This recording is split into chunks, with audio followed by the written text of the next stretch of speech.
trouble getting to sleep on time. Yo, what's up, Ski? How are you? Having just a little bit of trouble getting to sleep on time. So this is our last day, I believe, until uh, until phase 2 is over. So we're actually having to be up pretty early tomorrow for the new phase. Actually, I probably won't wake up early tomorrow. I'll probably just play the phase at the regular time. Ain't no sense in being crazy about it. Not really a whole lot of new extra shit going on. But finally, tomorrow we're going to get to do some promo dungeon farming. And that should be a lot of fun. Oh, we're up to level 15 already in the thermal tower here. Dang, good job, everyone. Good job.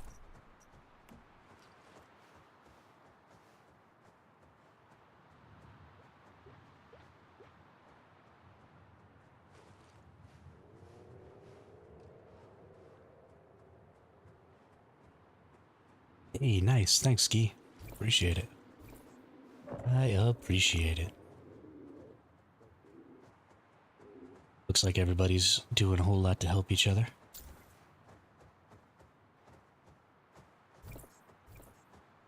They're a bunch of sweethearts. Nice. That's perfect. That is perfect.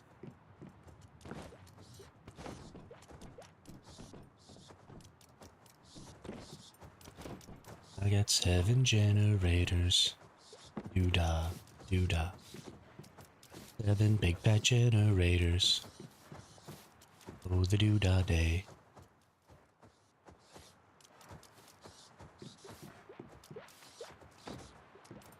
Almost 300 watts of power. Phenomenal cosmic power. Itty bitty living space. Have I seriously only gotten 700 impure acid? What in the hell? That's alright. I just need some more pumps here. Yeah. To do that, I need more standard parts. And more refined parts. And in order to do all of that, I need to go up to the Sunshroud Cave. So away we go. And away we go.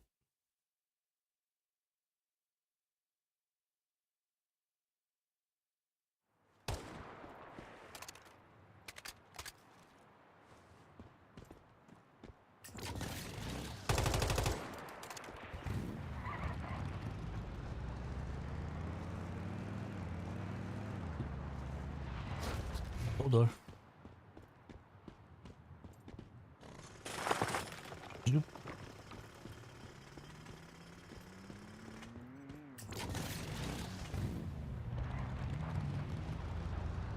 That's how you get it done right there. Oh. You know what I didn't bring with me? I don't think I brought any of the foods with me. Why did somebody run me over? You motherfucker. That was a guilty too. What a butt face. It was you, wasn't it, Ski?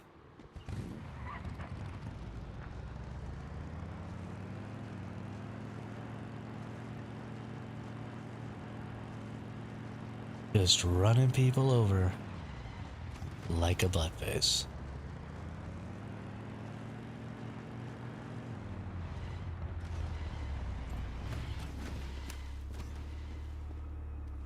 That was you. Don't actually care, dude. Don't actually care.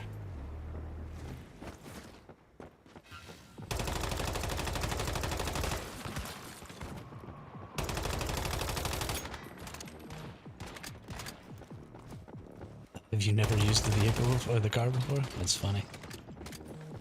Yeah, the car's pretty crazy.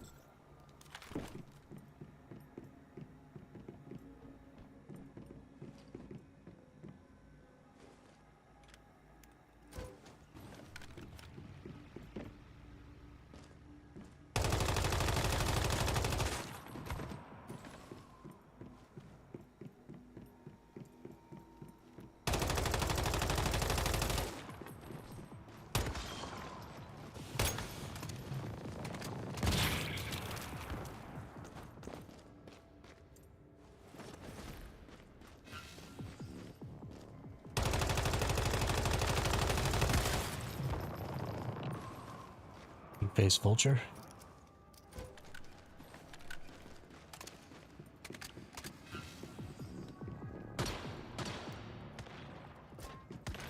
Oh, you made the switch, eh?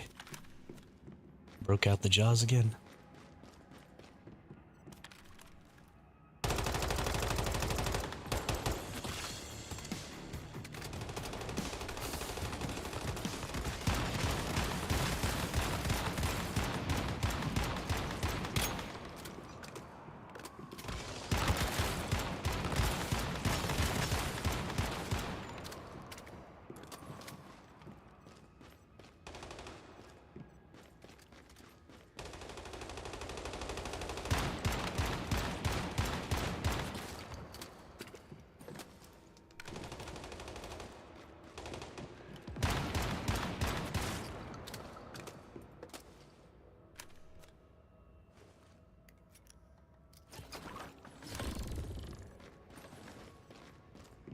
Yeah, the car's a lot of fun. Especially if you can learn to, break it.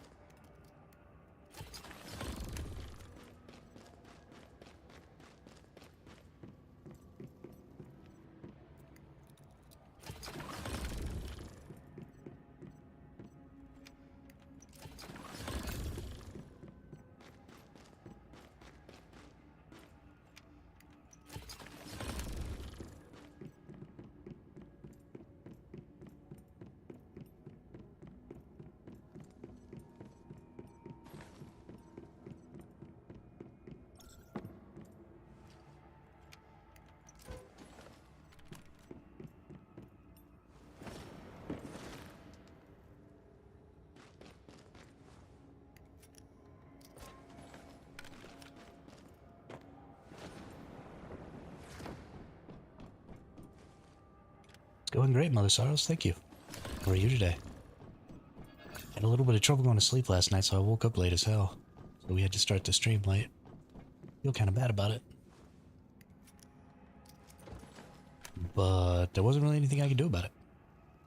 My alarm woke me up, and then I rolled my ass over and went right back to bed.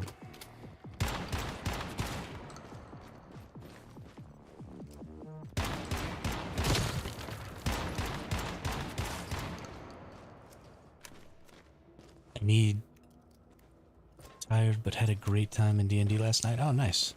Very nice.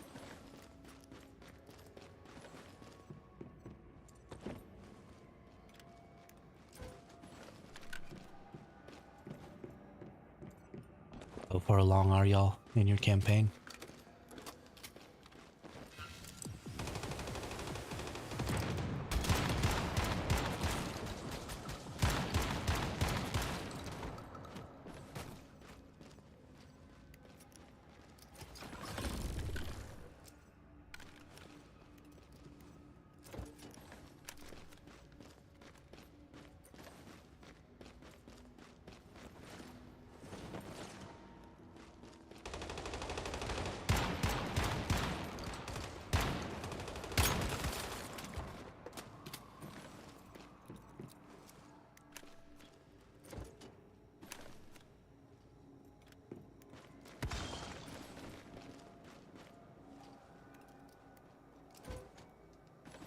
We started a new one a few months ago after the last one ended. Last one lasted 3 years. My goodness. My goodness. I don't know if I have any friends that I'd want to hang out with for 3 years straight. Whoa. Since when the hell could that guy grab me? What a buttface.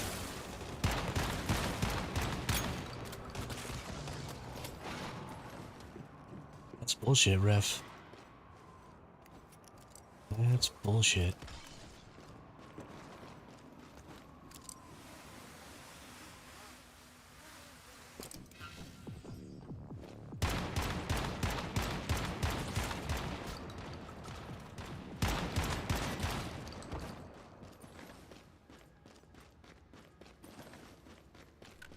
It was brutal. Grabbed me by the top of my head and slammed me on the ground. What the fuck? Homie needs some anger management classes, I think.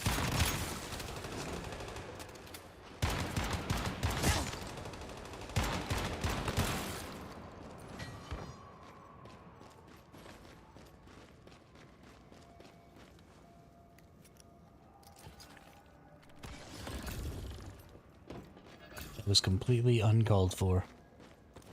And I'm just not okay with it.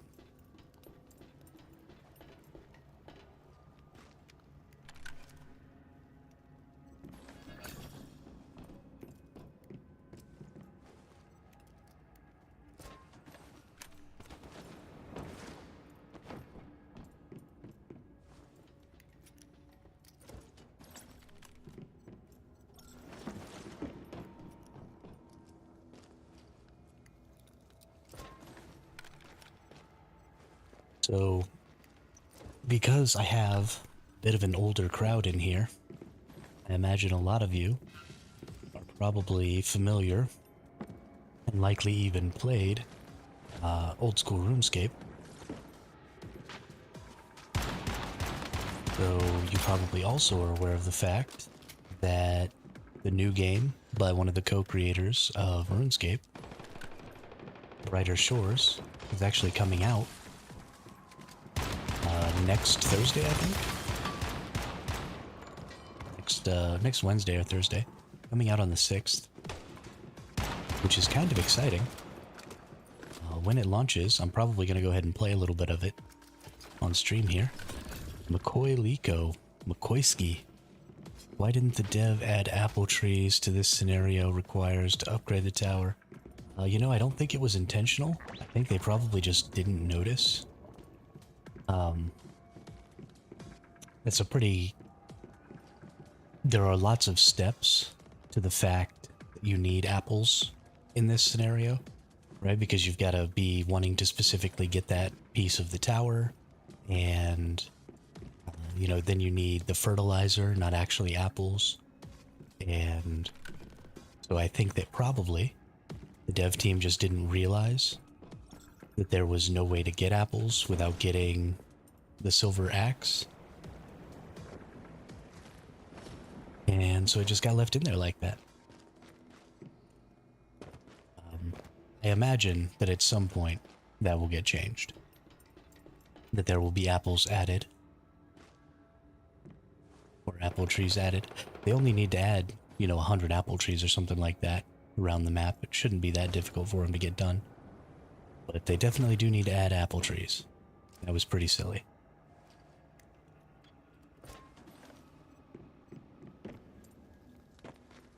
But stuff like that happens. I mean, you can't...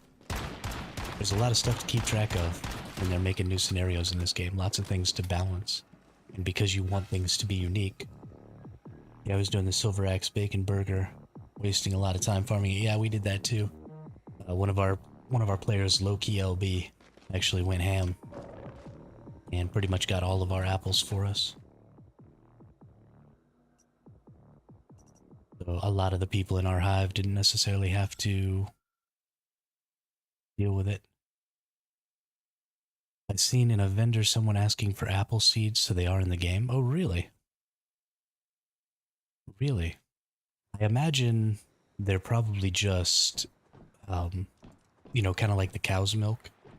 We had cow's milk last season show up as an option for making some of the foods that required milk, like cheeses and stuff, but there were no cows in the game because they were prepping for the next scenario, which is this scenario. We have bison now, and bisons drop cow's milk.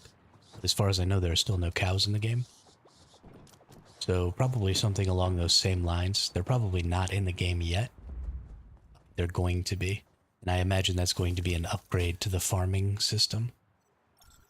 And we're going to start being able to farm like trees and stuff like that, maybe. At least I hope that's what's happening.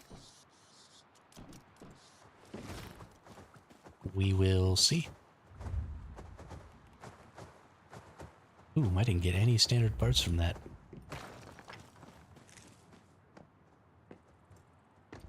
What in the hail?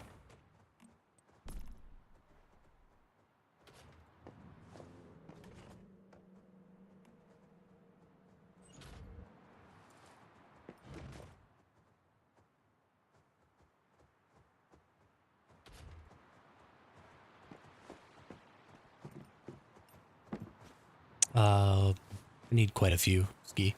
It's fine, I'll find myself a spot to farm them. I need some stuff to do today anyway. Otherwise I'm just going to be standing around in the base running in circles like an idiot again. talking BS.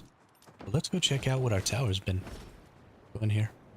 Because we got some serious upgrades going on. Up to level 15 already.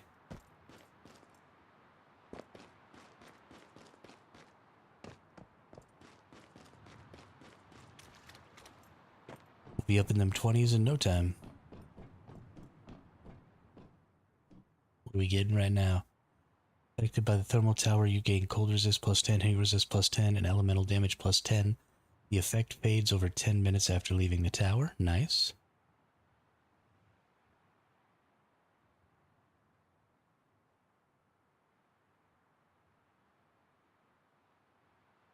Okay, so this thing is supposed to generate some acid for us.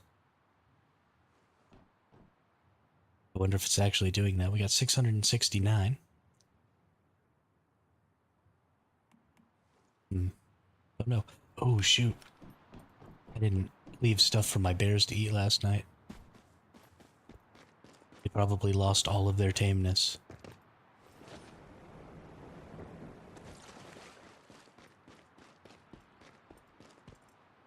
They all just run away. I bet you they all just ran away.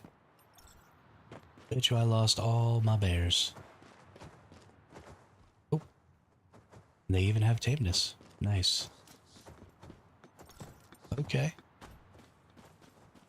I see you, game.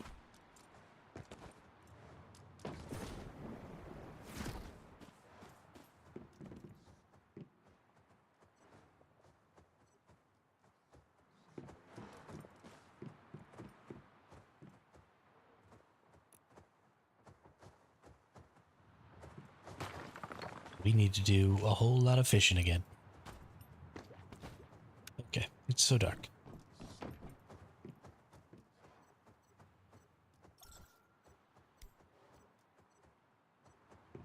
Fishy, fishy, fishy.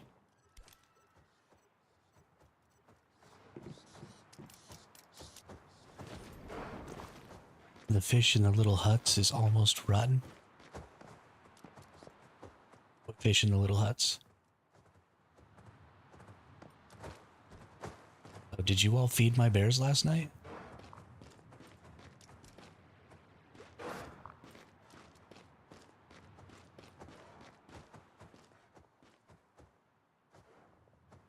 Wow, y'all are awesome. I didn't realize that you put fish in there. Wow, look at all that boiled meat. I can't believe that y'all fed my bears last night.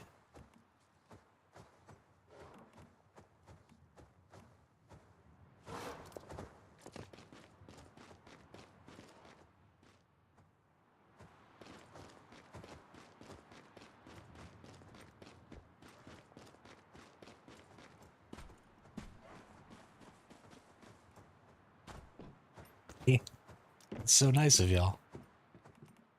My goodness. I can't even cope with that.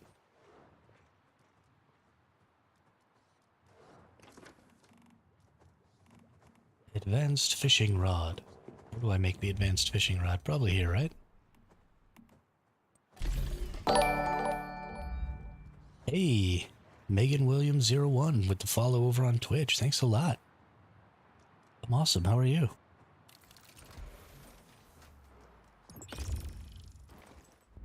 Welcome to our little slice of the internet.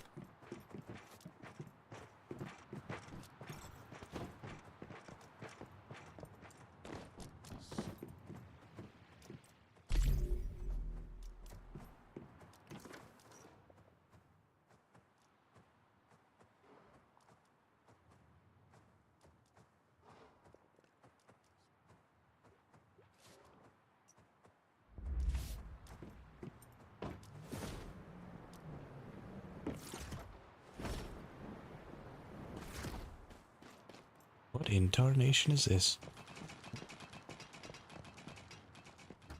So ridiculous. You stream daily? Yeah, no, I stream every day. Usually at about 11 a.m. Pacific. I started a little late today.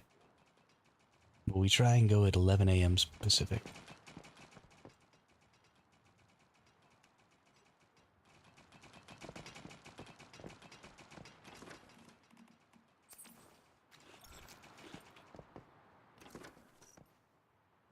You've been playing some Once Human? Or are you enjoying the game?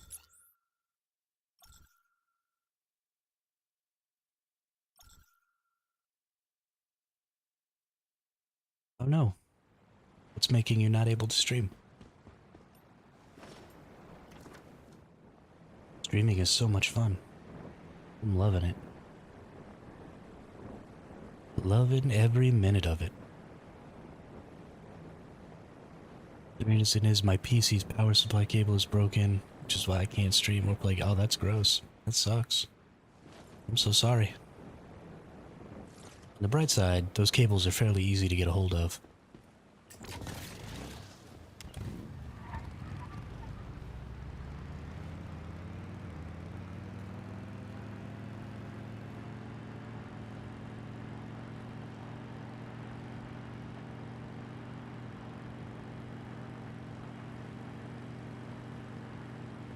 I mean, I don't think I'm really the authority on that. I think any game that you enjoy, because it's something you're going to be doing hours and hours and hours a day, and there's an audience for every game out there. I mean, if you want to play it, chances are lots of other people want to play it too. So whatever you're interested in playing, that's what I would play. As long as you can stand to do it for however many hours you want to be on stream. But I am certainly not the expert. I just barely started streaming 3 or 4 months ago.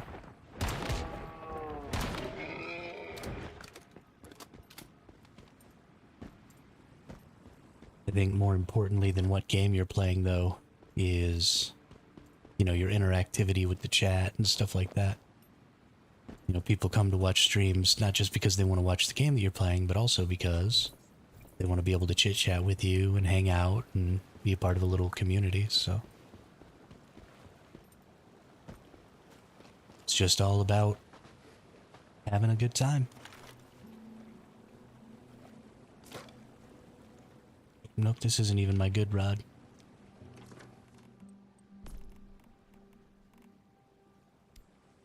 Advanced fishing rod. Of course. Of course, and good luck. There's a lot of streamers out there, but I still feel like it isn't enough.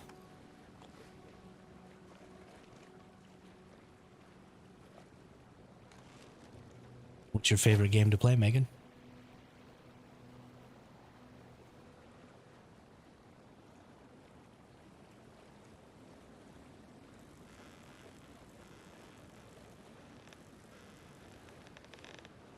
I do have a Discord. It's attached to... If you look down below in my channel, the link is down there. You'd like to come hang out with us? Once Human is your favorite game to play? Excellent. Well, then that's definitely the game you should play.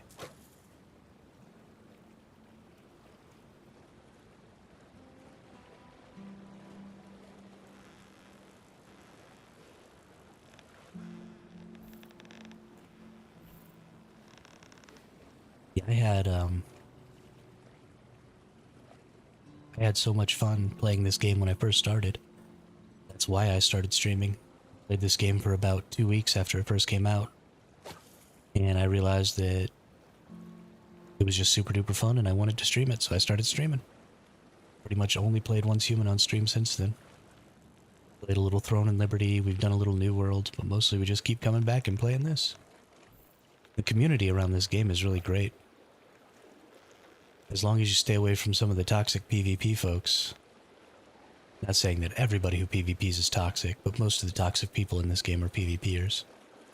But as long as you stay away from those folks, everybody in this community seems to be extremely helpful, and the game itself just kind of lends itself to working together instead of trying to compete. Really nice. Makes for a really, really fun experience. Okay, I don't actually want this polar jelly. I want fishes from the bears. Needs them.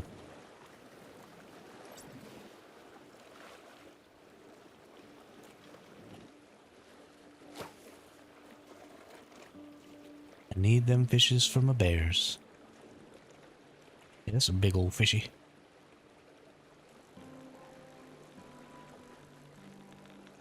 Instead, I just got a sardine.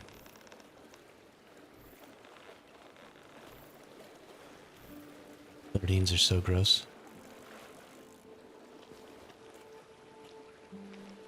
My dad went on a little bit of a sardine kick when I was a kid. He'd get those little, aluminum tin cans of sardines.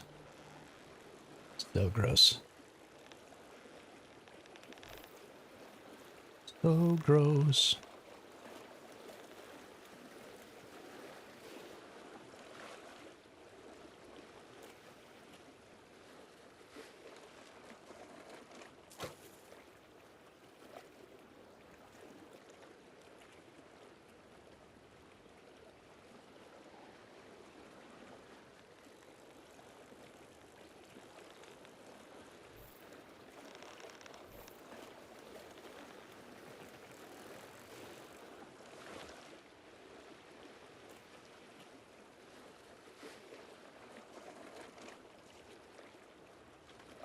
Checking Discord. Boop. What we got going on over here? Yay, we're friends.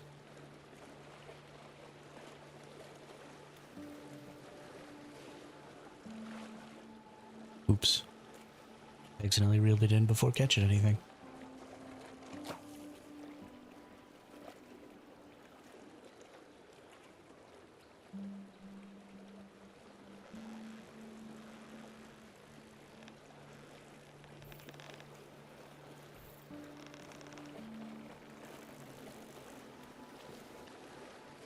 Of course. Thank you. I like having new friends. Do you play on the NA region, or do you play on a different region?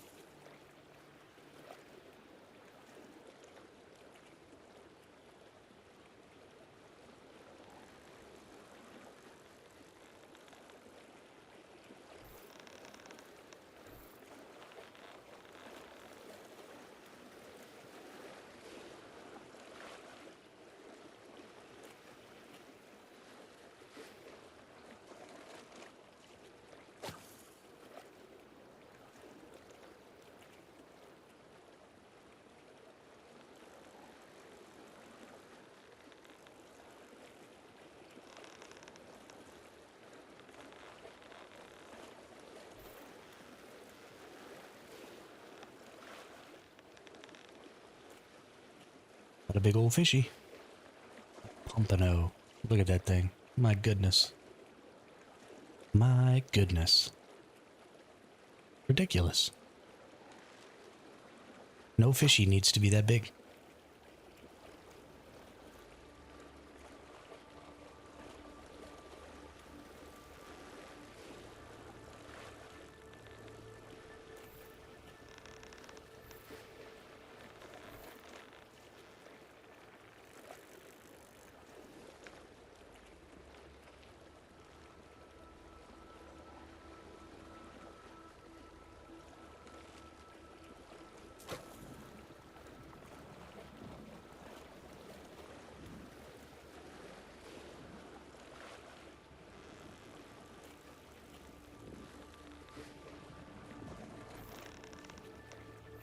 Somebody wants to buy 10 whimsical drinks for 100k energy links?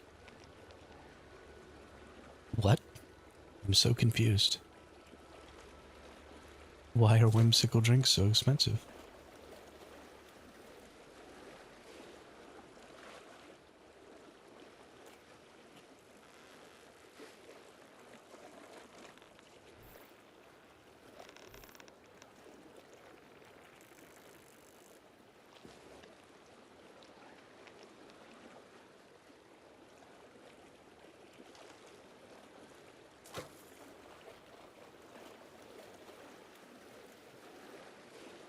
Are they? Do you have to have seeds and stuff this season that you can't get normally?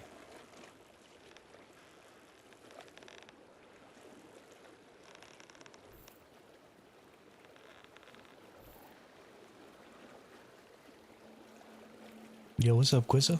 I'm doing great today. How are you? Happy Halloween.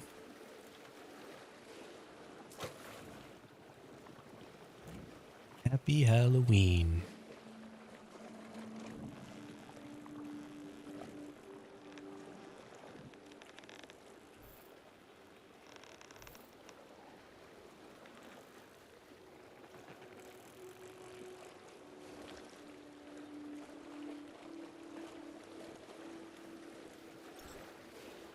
Yeah, I have the recipe for it. Ski. I just didn't realize it was difficult to make. I got all the recipes in the last season.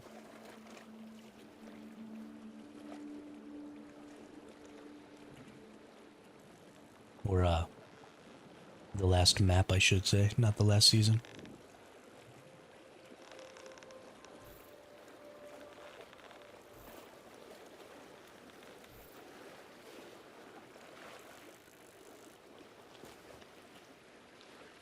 Still, 10k a piece? That's so expensive.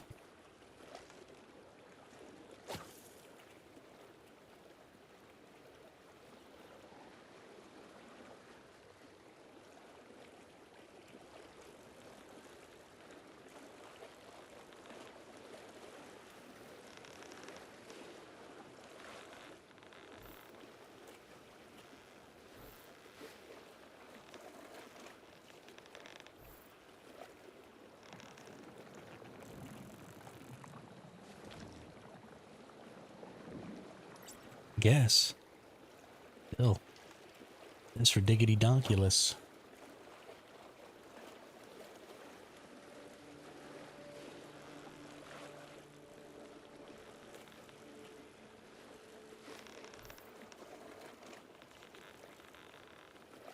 The economy in this game is pretty broken, though. They definitely need to get a handle on that.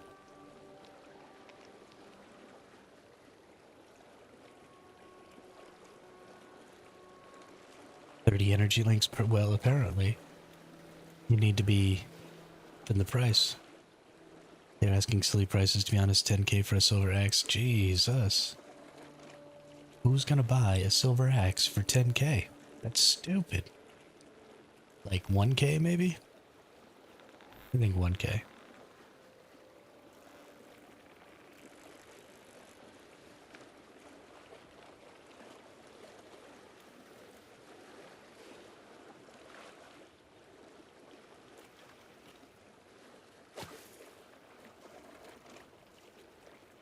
Dang, Quizza. I need to be buying stuff from you, apparently.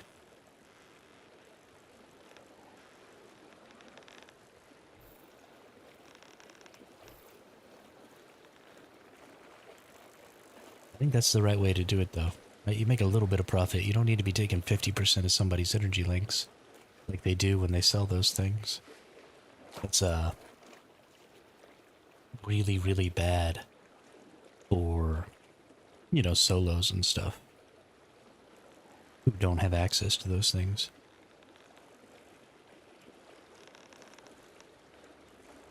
Yeah, I'm with you on that, Quizza. I don't need 50% of somebody else's weekly energy links.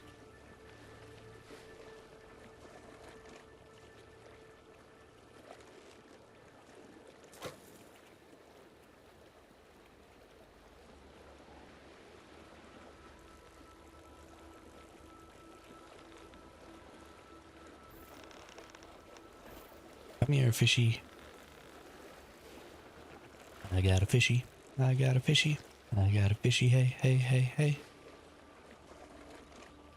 I never pay above 5k an item, 7k at most for season items. Yeah. I mean, like solar drills with Treasure Hunter are pretty important. So, I tend to just go pay a whole lot for those. But for most of the other stuff, I'm not paying for it. And especially for the foods and stuff. Like, I'd rather just have a big old garden and grow all that shiznit myself. I have enough time. There's really no reason not to.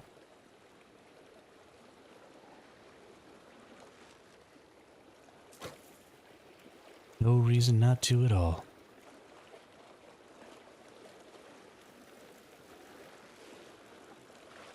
Especially since I don't really need the energy links, you know? There's only so much that you can do with them.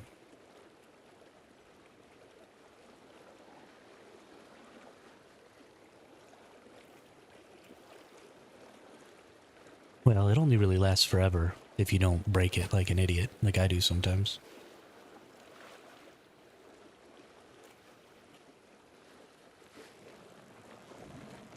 Another polar jelly. What are you doing to me, game? Stop giving me polar jellies.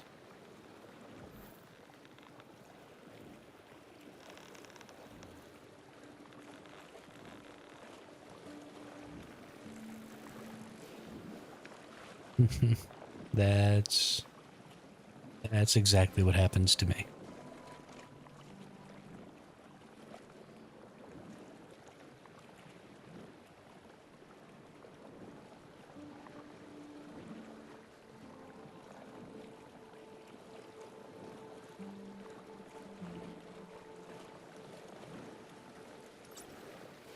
Stupid polar jellies.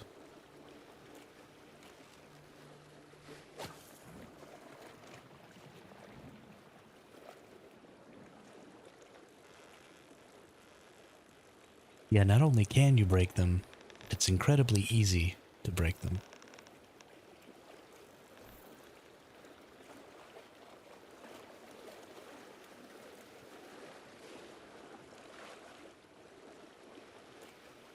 You know, that makes sense, Ski. That makes a lot of sense.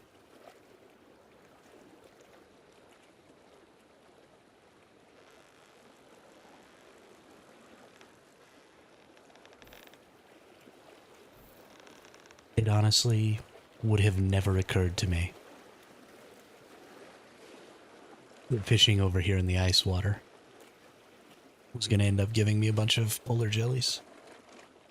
Never would have occurred to me at all.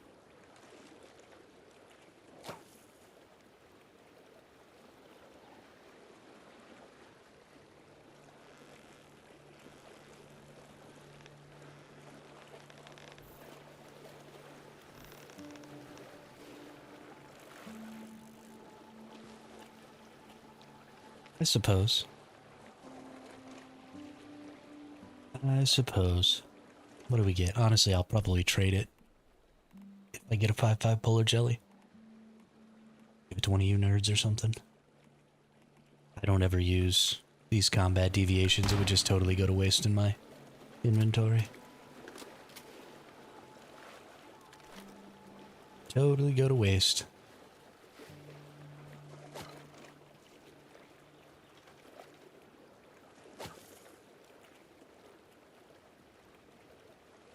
I mean, you just have it. What am I gonna do with a bunch of energy links?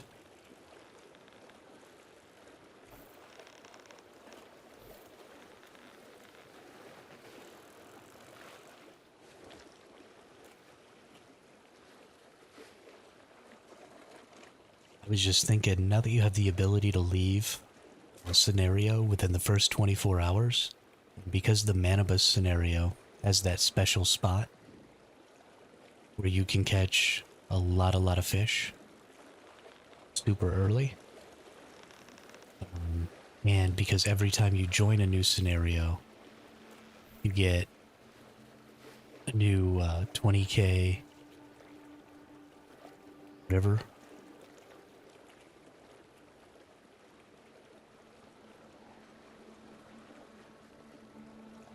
You could probably go into the Manibus scenario just over and over and over again.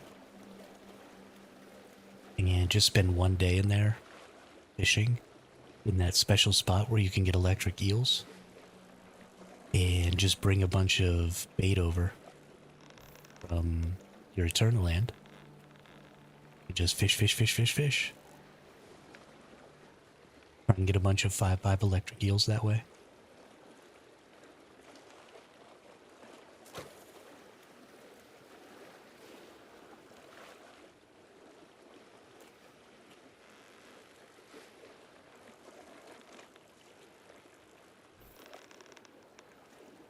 Oops. Got my buttons mixed up. The wrong button.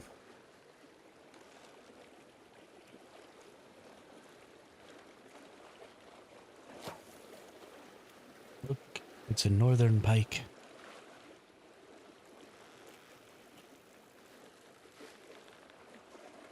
wish they would just have it all one map, to be honest. It would be much better, and no phase timer. No phase timer. If there was no phase timer, then I would blow through everything in the first couple of weeks, and then I would leave. I like the phase timer. I think it keeps everybody on a nice even footing, and it just kind of keeps the whole server playing together.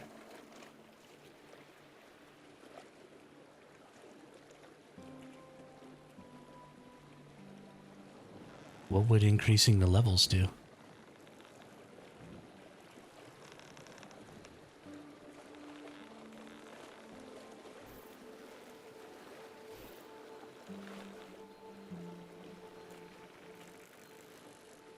See, so this is kind of a trap I think a lot of gamers get into because of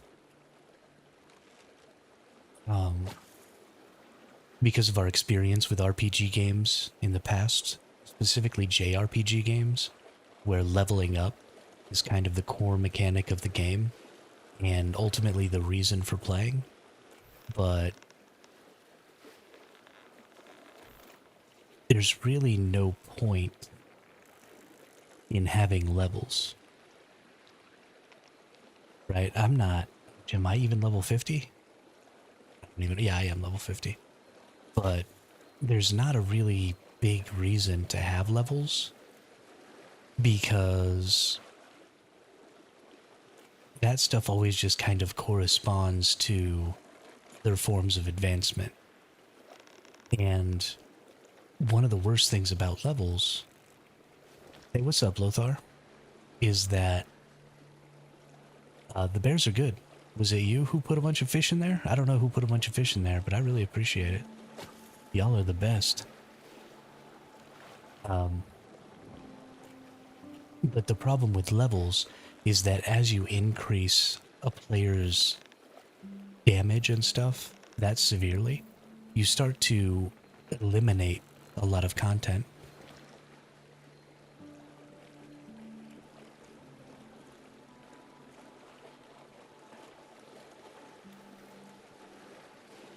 And so they kind of serve the opposite purpose, right? Because I think that's what it is, Ski. I think they were implemented to try and slow you down to save content. But ultimately, especially in a game like this, they really only serve to eliminate content. Because we already have phases that are helping us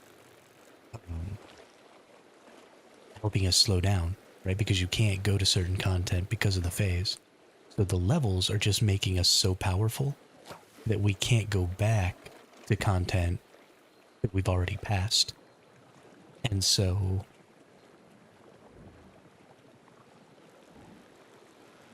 a lot of that stuff is just dead to us, which is really unfortunate.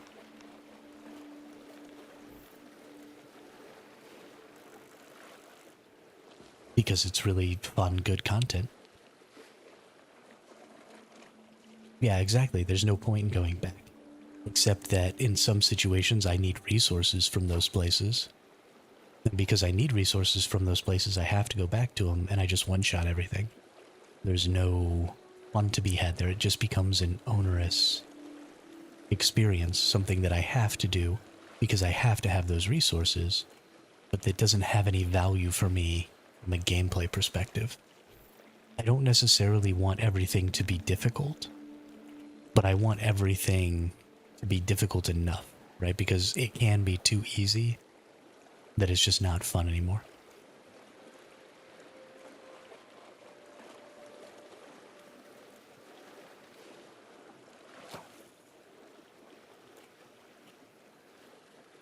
So yeah, I mean, I think levels honestly get in the way of this game a lot. And it's not really levels that get in the way of this game, because honestly, if we still had the 50 levels, and the 50 levels were still how we got our specializations, and how we got cradle overrides, and how we got mimetic points so that we could craft more stuff, like all of that would be totally fine. But the problem really is the gear tiers.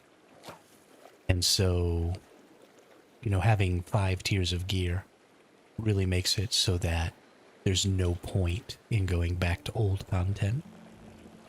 And as short as these seasons are, and as small as these scenarios are, because even though these maps seem pretty large, you know, you've got lots of teleport points, you've got lots of vehicles to get around, so ultimately, these maps are extremely small. And they have a fairly limited number of POIs. And not being able to go back to most of those POIs can be a pretty big detriment. Especially as unique as the POIs are this season. You know, you've got Wishland is really cool, you've got Hive-Rail is really cool. And I've only ever been to Hive-Rail once. And I'll probably never go back to Hive-Rail because there's just not really a purpose for me. But it was a really cool area, and I would love to go back. You know, I know the layouts of the Blackfall areas way better than I know the layouts of everything else in the first map, because I just spent so much more time doing the Blackfall stuff than everything else. And so I'd really love to see, you know, a reason to go back and do that stuff. It would also mean you'd have an opportunity not to just be standing on top of each other. There'd be a little more room. And then, you know, there'd always be players, so if you're new and you're still going through the storyline and you have to go into some of these earlier zones, right, there would still be more players in those earlier zones.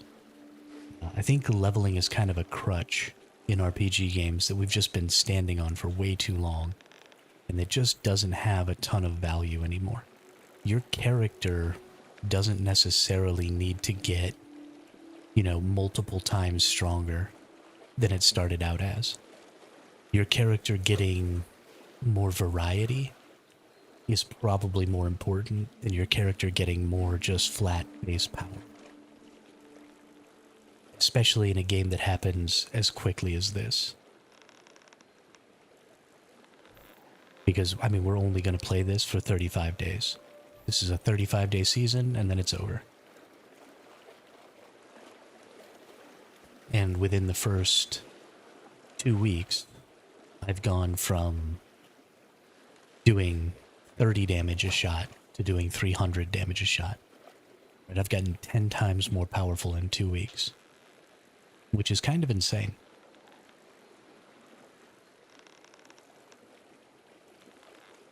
I feel like we could just do away with the leveling system, or at least do away with the weapon tier system, and be perfectly fine.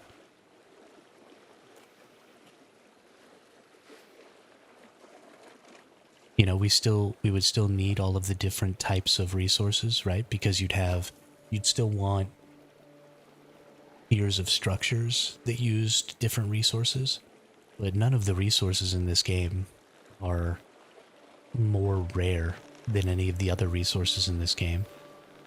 Like, I don't have more of a difficulty finding tungsten than I do finding copper.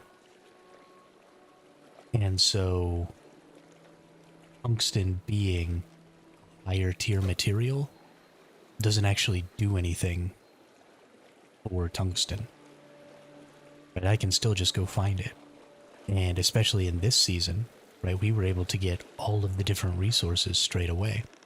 And so instead of using a tier system and saying, okay, well this structure is further down on the tier list or on the memetic list, so it requires higher tier resources, you know, just do like, you know, okay, this item would normally be made out of aluminum, so let's make it out of aluminum. This item would normally be made out of a harder material, so let's make it out of a harder material. You know, this item would normally be made out of whatever, and so let's make it out of that material. And then instead of having to worry about going through those tiers and what tier it is, it's more just about what makes sense for that item to be made with. But the gear and the item tier system in this game just doesn't really add anything to it.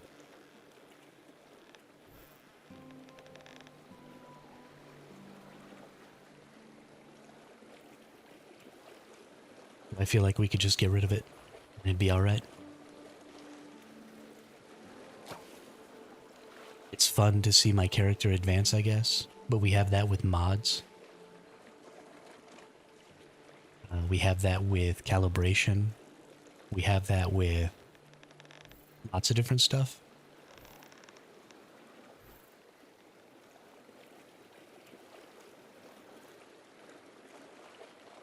There's no, I just don't see any reason for parts of the game to get so much easier that you just don't have to do them anymore.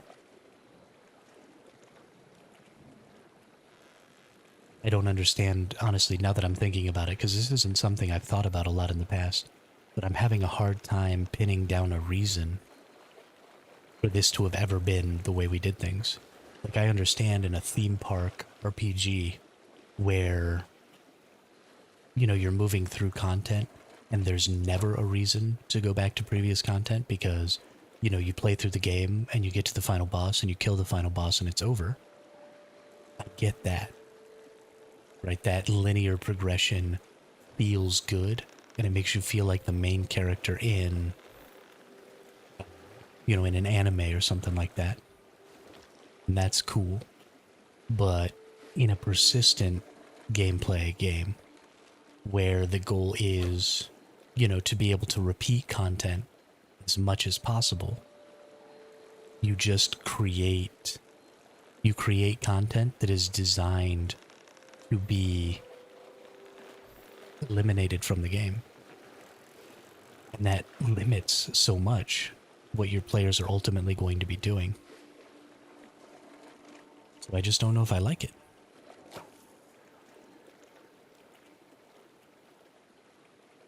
I suppose for persistent games, a lot of the leveling comes down to grinding.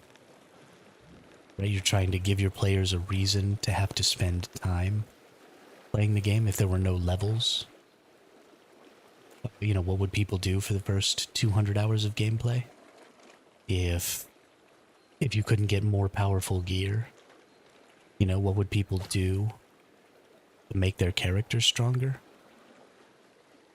What would be the reason for resources if you weren't, you know, trying to get absolutely perfect equipment? And honestly, I don't know the answer to that.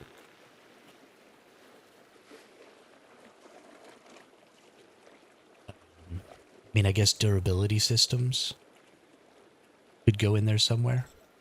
A durability system where your items were constantly breaking would give a reason for crafting and gathering and stuff like that.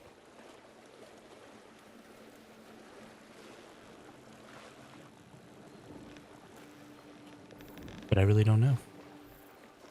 I mean, I guess that's why the end game of video games feels so stale. Is once you get to maximum level, once you've farmed up all the most powerful items, you know, what do you do? And I guess that's why a lot of people play WoW when the new expansions come out. And they do all the stuff, and they beat all the raids, and they clear all the content, and they level up their character.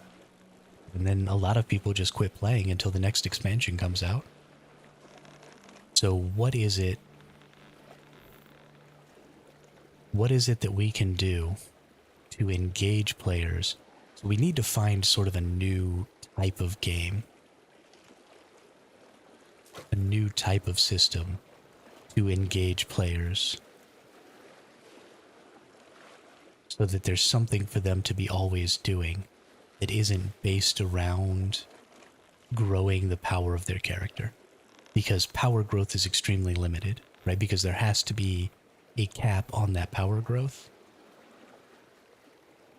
And so if there's a cap on your power growth, then ultimately you can only play the game for so long. Eventually you reach that cap, and then there's just no more value in anything that you do. Unless you want to play like a merchant style, and you want to sell things to other players to help them reach that cap. And, you know, your goal is to just make as much currency as you possibly can. Then I guess you can keep playing, but eventually everybody can reach power cap. So there is just a finite amount of any given item that needs to be earned in a game. Since Human is the only online game I play I usually play single player games. If there's nothing new, I just play old games. Yeah, see, I'm kind of the exact opposite. I always play online games. I don't really like single player games because I like to just see other people in the world. You know, I usually play by myself, but I don't normally play single player games. So what is a system that would keep players consistently playing but doesn't increase the power of their player?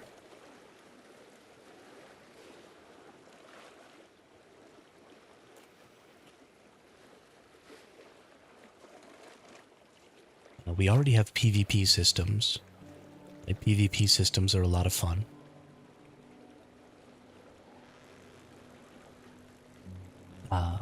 And you do need to be earning rewards. Because that's a huge part of it, right? You're not just playing the game for the sake of playing the game. Because if there's nothing to achieve, if you're not going after a goal, if you're not earning a reward, then content gets really stale.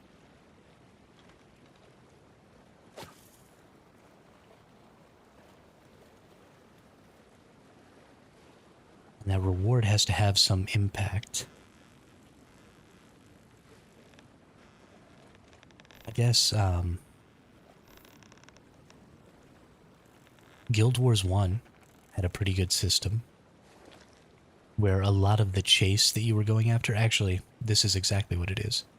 It's fashion and it's variety. So, and Guild Wars 1 nailed this, and I don't know why it hasn't been replicated.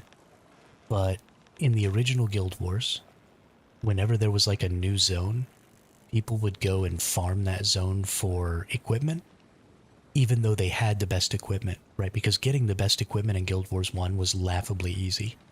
As soon as you got to level 20, you had near perfect equipment, because you could just buy it from vendors. And the reason they did that was to keep PvP really fair. And so it only took, you know, like 20 hours or 30 hours in the game to get to the point where you were max level, because max level was only 20. And then as soon as you were max level, you could just get almost perfect equipment. And then you just went straight into PvPing and beating the rest of the game. You know, and it was about going through the storyline and doing stuff like that. But the thing that you were always chasing, the stuff that really mattered, was primarily fashion related, or in expanding the variety of your character's abilities. So there were things called elite skills, and those elite skills were achieved or gained by going out and fighting a boss in one of the world zones that used that elite skill. And then when you killed it, you used a signet of capture to capture the elite skill, and then you learned that elite skill. And you would build your skill builds around these elite skills, because you could only have 8 skills on your hotbar at a time, and only one of them could be an elite skill. So you would pick your elite skill, and then you'd kind of build a build around that elite skill. And then you'd go do a bunch of different types of content, because there was tons of content to do. Because everything pretty much was level 20 content, because that was the max level and you got there so fast. And so you would do all kinds of different types of builds for different types of content, and you would save those builds, right? They had tons of save slots, and they had a really cool system of allowing you to share those builds so that other people could just copy paste your build and do all of that. But the other thing that was really fun about the game was, because everybody had the best equipment, the game also became a lot about fashion. So every time a new zone came out, you still had all the same equipment, right? You still had swords and shields, you still had, you know, wands and staves and stuff like that. And they all basically had the same stats, or the same stat potentials, inside of a fairly small margin. But to get the absolute best, the top tier of every stat you wanted on a specific item with a specific skin, was fairly difficult. And so people would go and farm the new zones so that they could try and get the items that they want in the skin that they want. So even though they had, their perfect build, it was all about going out and farming these skins so that you could then make your character look the way you wanted or have the coolest skin so that everybody knew. Right? And so the skins that came from really hard zones were more coveted than skins that came from fairly easy zones. And that was kind of where the chase was at, was trying to go through and get all of these elite skills and trying to go through and find, all the skins and stuff for your player. But if you weren't really worried about that, then you could catch up and be, equally powerful to everybody else. And so I think that's actually the system that I care about. Right? You've got rare drops for mounts. You've got rare drops for skins. You've got skills that you can be gaining that aren't necessarily increasing your character's power, but giving you more options, more ability to do different content in different ways. What else could there be? You've got housing in a lot of games now. So maybe some sort of special housing items, furniture stuff that you can earn. All kinds of stuff like that. How would you incorporate crafting into a system like that? I guess you could do, honestly, you could do crafting in a lot of the same way that ESO does crafting. So, Elder Scrolls Online has what's called motifs, and when you do when you get a motif, there's a whole motif book, right? Which is every single item in the entire game. There's a page for that specific motif. So maybe it's like the assassin motif. I don't even remember what all the motifs are called. It's been a long time since I played ESO. But, there's the assassin motif book. And inside of that motif book, you have the dagger motif page. And you have the heavy armor motif page for, it's the heavy helmet, the light helmet, the medium helmet. Right, so you have all these motif pages for every different type of item in the game, and they all follow along this same sort of assassin vibe. And you can mix and match them, so when you craft, you choose if you've found and consumed the motif page for a piece of gear, like say light helmets, then when you craft an item, you can craft it using that motif and make it that skin.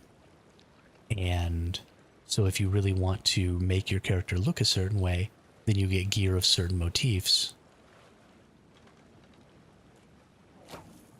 that have all the stats that you want. So I guess that would be sort of how you crafted. And then you would still have, your basic stat items. Your crafting system would still be about mixing and matching the right items to get the list of stats that you wanted. Then also your chase, the reason that you're constantly going out and farming certain areas, is so that you can get these motif books and pages. And this is, we're looking for chase stuff that players who, like me, play a lot can do. Because players who don't play a lot aren't going to be trying to get, maxed out on their crafting. They're not necessarily going to be trying to get, every motif. They're not necessarily going to want to get perfect items for each of their looks. Players like me who play a lot, they're going to want to get all the elite skills so that they can have lots of different builds so they can do lots of different content. They're going to want to get lots of different skins for lots of different looks. So if they want to change the way they look, they can do that. They're going to want to get all the motifs so that if they have an idea for a new look, they can just recraft all their equipment with some new motifs. And these are all chase items that can be traded, right, and should be traded in a central marketplace so that our players who play less, who get lucky and, get one of these motif pages or, one of these really good items with a really good skin, they can sell that in the marketplace so that those hardcore players can purchase it from them, then they can use that currency that they've made to get that one or two builds, that one or two skin sets that they really want up to a right place. They could go pay a crafter to craft their motifs or whatever, because they don't have the time to invest in the game to be able to do it all themselves. But as they play through, they're naturally going to get lucky a couple of times and get something that somebody else really wants. And so they sell it, and then, they buy from whoever, whatever it is that they specifically want for their character. And then you could pretty much just do away with all of the leveling. Because there's just really no point to have leveling systems. Because all you do if you have a leveling system is you eliminate content as you go through it. I mean, if you look at WoW, right? If I were to play WoW, if I were to start playing WoW right now, I would never beat all of the content because I would just level out of content super duper fast. So there would be no reason to do a lot of the old dungeons and stuff like that because, who cares? There's never going to be people doing that content. None of those items matter in the current game. And you can't make those old items matter because you can't make those items of the same item level of new items. But if you had an old dungeon in a game that was primarily based on its fashion and what your skin looked like, then sure, maybe old dungeons start to lose their value because everybody already has those skins, or those skins aren't as cool as some of the newer ones. But you could make new skins for those old dungeons, or you could update the skins that are dropped in those dungeons and give them value again so that people could want to go back and play them. And then when new players come in, right, these new skins are there. You could maybe change the elite skills. You could, I don't know. I mean, there's all kinds of different stuff like that you could do in those systems, because those systems aren't about power. So it doesn't matter what you do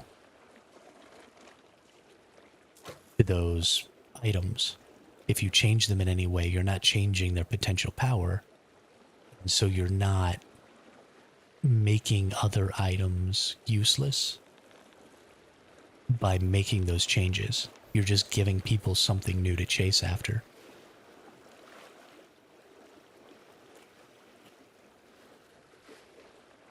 Yeah, I feel like that's definitely the way to go. We need to make it so that we're not constantly chasing power in games, but so that we're constantly chasing variety.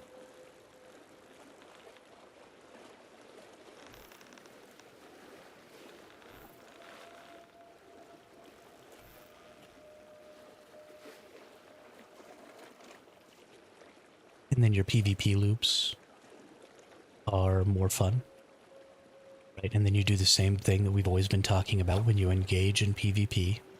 You have to be rewarded for participating.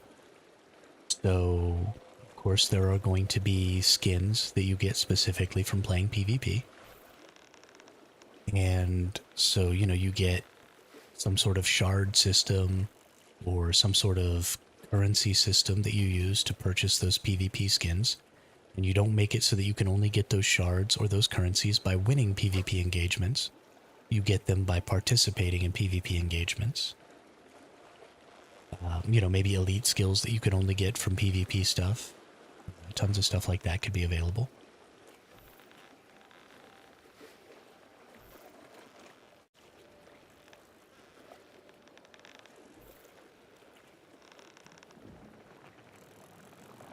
I mean, just PvP for the sake of PvP. I mean,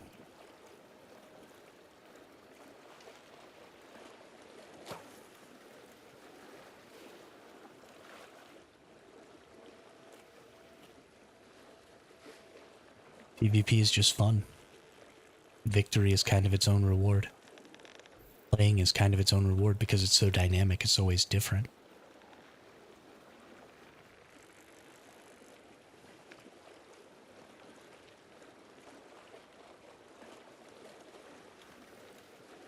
I don't know. Hermit must get online now so he can give me permission.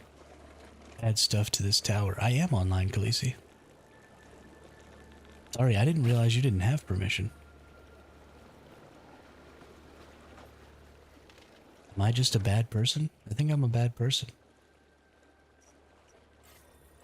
I didn't give Cam permission to put stuff in the tower yesterday either before I got off.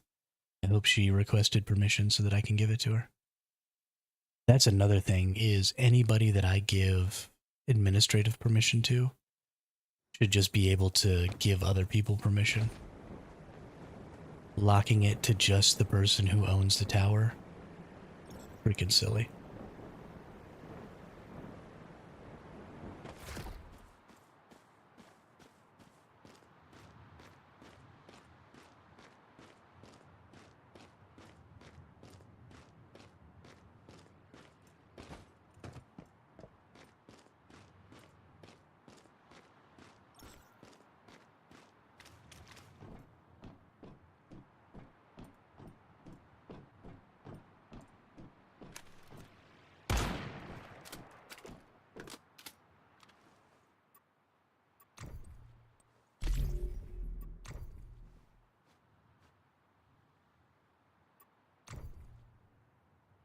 Okay, good.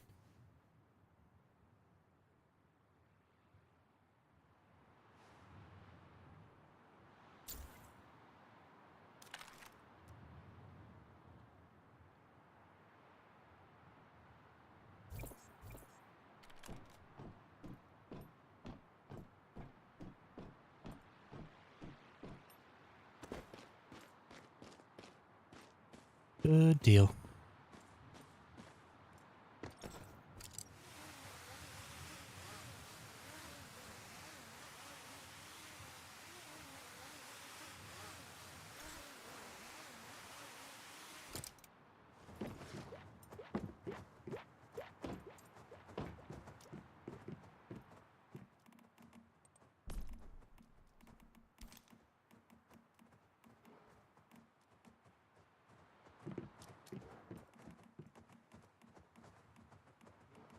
Look at all of my fishes.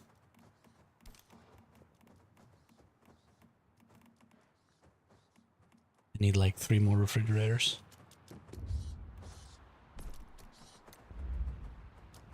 Really? I need standard parts for freaking refrigerators too? Are you kidding me? Alright, well, I'm about to go steal 6 standard parts from this freaking tower. I don't even care. I don't even care.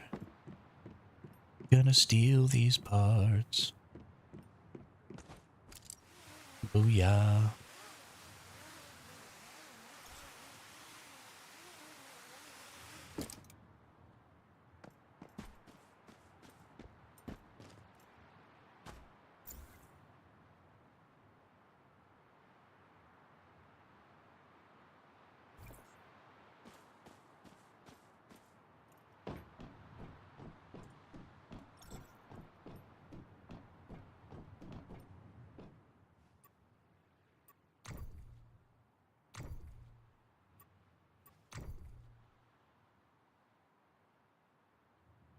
Oh yeah, no, I'm stealing a bunch of these parts. They're mine now.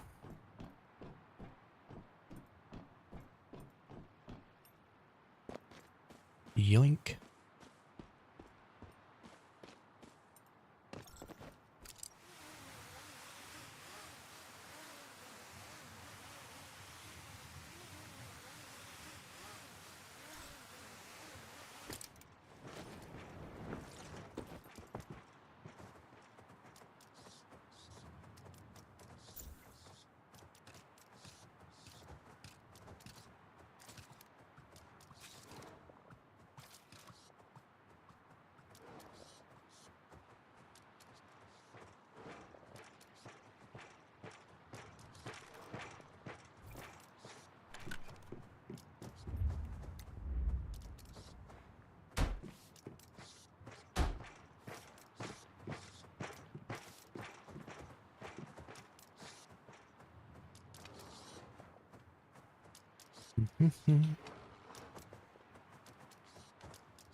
So many mackerels.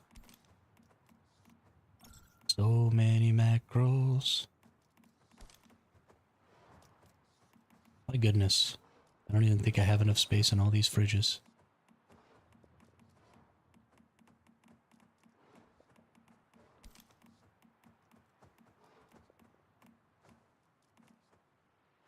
Okay, let's go drop some of these bad boys off here. Do all of you actually need to be standing directly on top of this?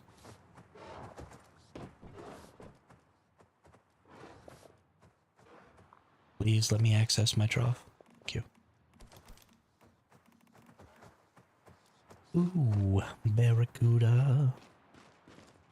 Loki added 7 eels, was able to provide enough electricity to power entire base along with an extra water pump and osmosis water purifier. Dang. Get after it, brother. Get after it.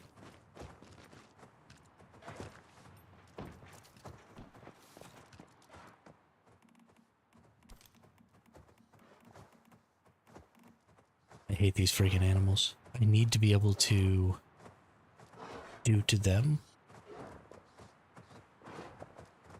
what I did, or what I can do to the,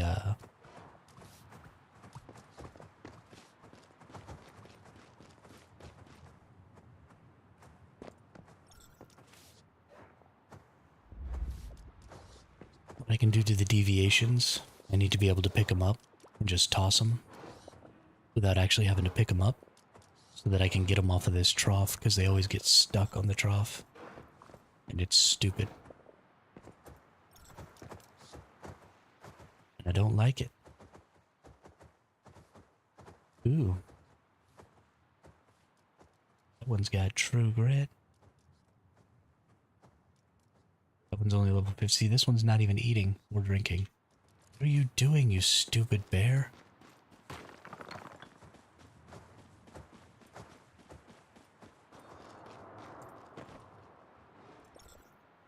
Why are you over here?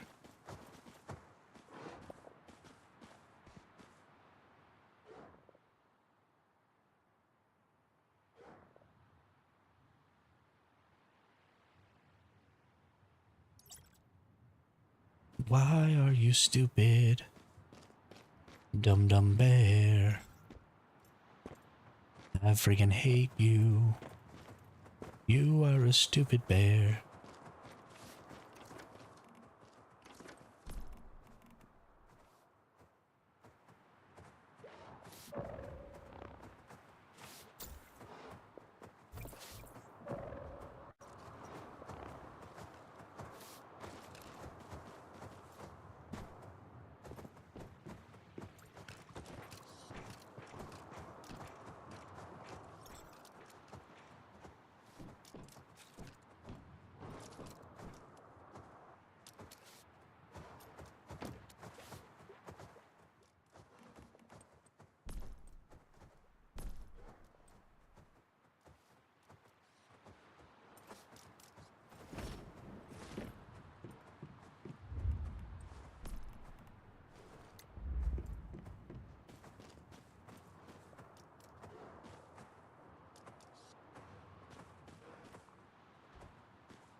Oop.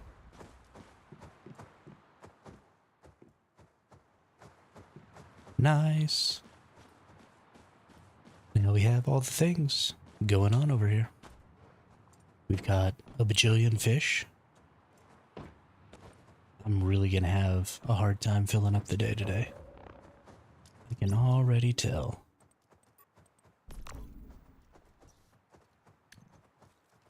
Hey, let's claim these rewards.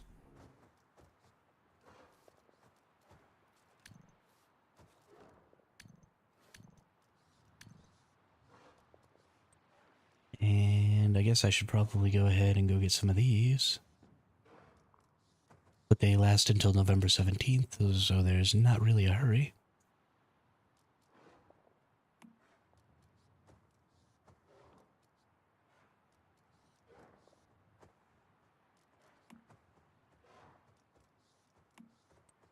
Get another one of these buzzy bees.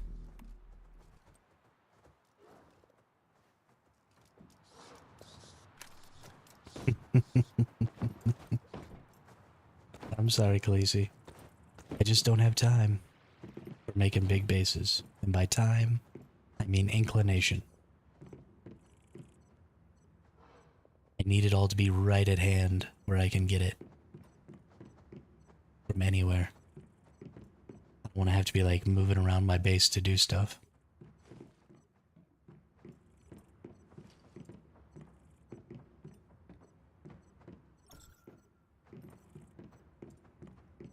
It comes from my time playing Ark, because I always played solo. And only playing solo meant that I always had to live in really small areas with really small bases. And so I just got really good at trying to optimize my space.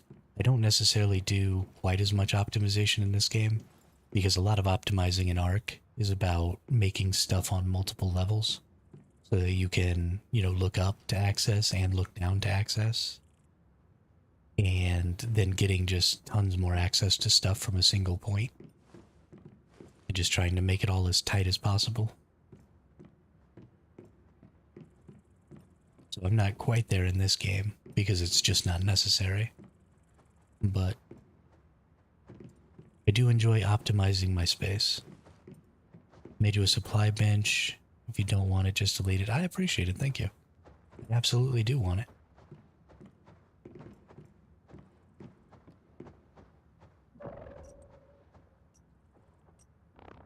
I love having boosted benches.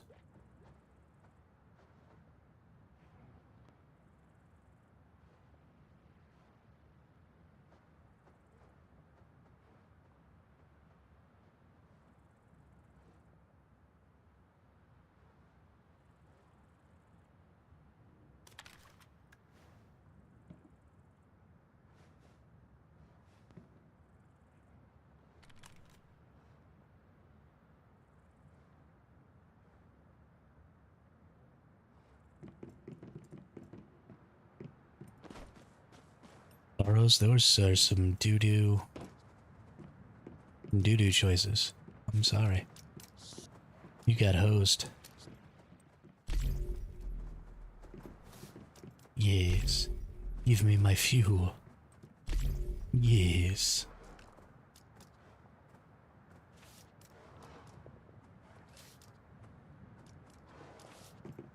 I have so many tar puddings. Whoops.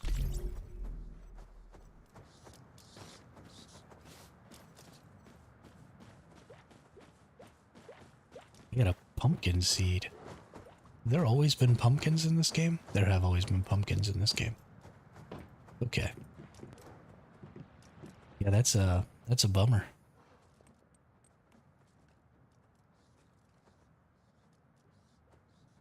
What does my new supply bench have?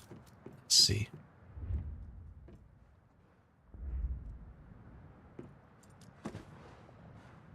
There it is.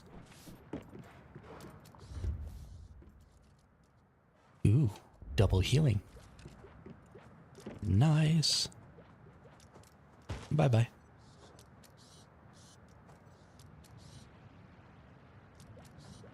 Boink.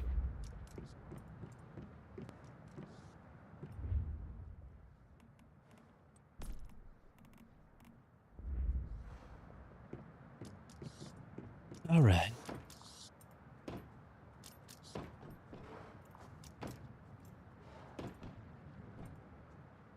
What's next on the old agenda?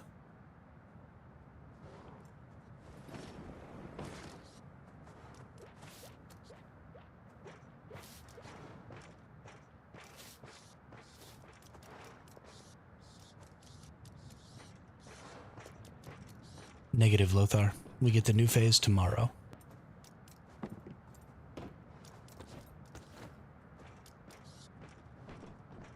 Tomorrow, tomorrow, I love ya.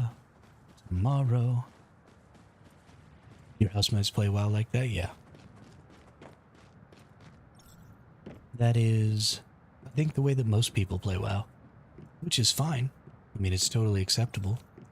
But when I think of an MMORPG, and the way I usually play MMORPGs is I spend, all day, every day in them.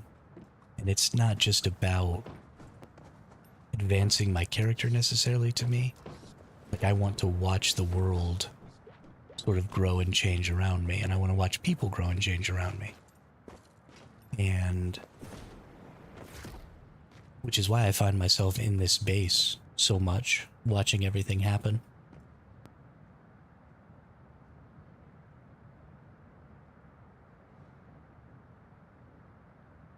So I'm just way more interested in those, secondary and tertiary systems of advancement that maybe don't advance your character's real power in any significant way, but still, give you, let people know that you're advancing, let people know that you've done something difficult.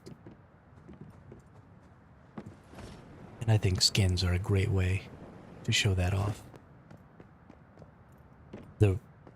People are always talking about games nowadays, everybody gets best in slot, and so the rarity of items no longer matters anymore. But you could have really rare items that didn't negatively impact other people's gameplay by having rare skins.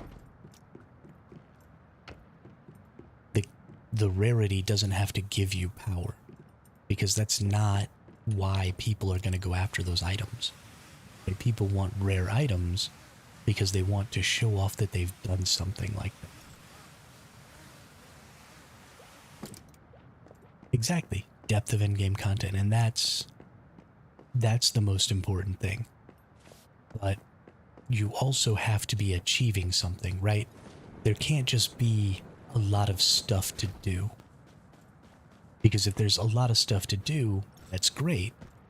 But if doing those things doesn't matter, right? If I'm not achieving something when I do those things, then I don't want to do those things. So not only does there need to be a depth of endgame content, but there needs to be a depth of horizontal achievement so that I can constantly be making my character different, right? I can be constantly going after elite skills. I can constantly be going after, new skins. I can constantly be going after all kinds of stuff because markets only maintain their viability as long as there's rare stuff to buy. Because that rare stuff is what drives a lot of market activity. If there's not a rare item for me to buy from the market, then I don't want to sell anything on the market either. Because it doesn't matter, because there's nothing that I'm going to buy with that currency. It's kind of the way energy links are now. Because I don't ever use my vending machine. I don't sell anything because I don't have anything I want to buy. So what's the point? So you need those big chase items that people are going to be willing to purchase so that the market maintains its functionality. That was a problem that I think New World had. There were too many good items on their market, and so everything just kind of crashed, and then there became no real reason in selling anything because everything was so cheap. And so just tons of stuff got super wonky with the market in New World because of that.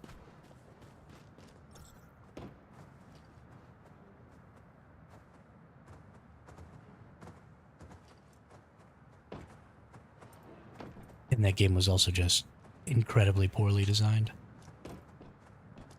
They're doing better now. The game is definitely more interesting now than it was before. But still, their PvP system is such trash. Such trash.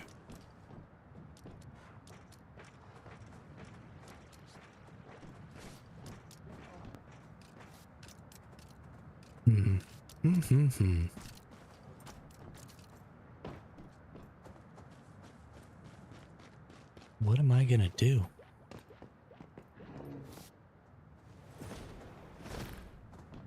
I just feel like we're kind of done. You know, oh wow, the thermal tower's already level 17 now. Holy cow. You know, the thermal tower's growing really well. We've got all of our defenses up. We've got all of our power up. Our defenses don't even matter because all of the enemies spawn inside for some reason. That's cool.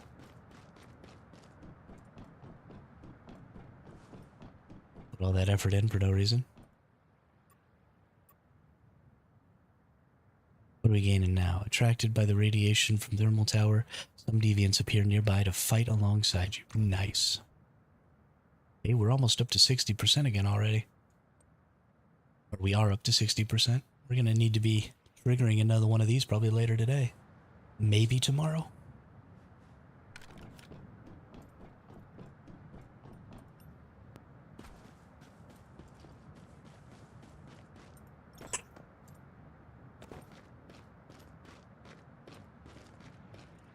What to do, what to do. Can't farm mods yet because we're not on pro mode. Don't have any deviations to farm.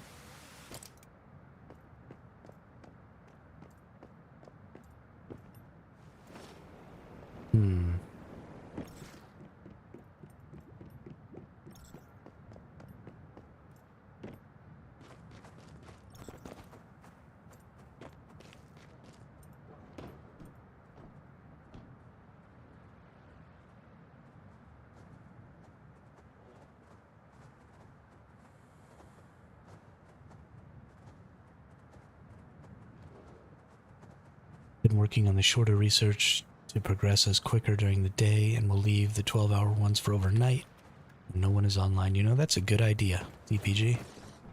That's a really good idea. I mean, honestly, we kind of just want to get them all at some point, right? Just for funsies.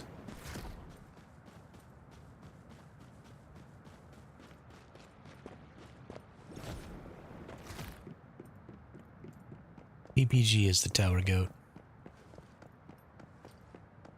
DPG doesn't know it yet, but I'm gonna get him, or get them. I don't know if DPG is a guy or girl, but I'm gonna get them to eventually be the guild leader for like all the games that we play on this channel. DPG is mad organized.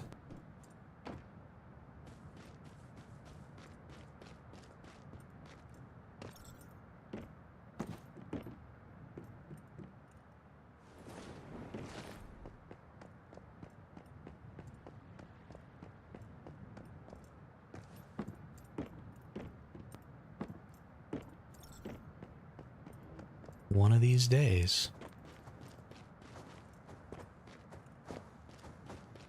Just gotta let me know and I will handle it. See, that's what I'm talking about.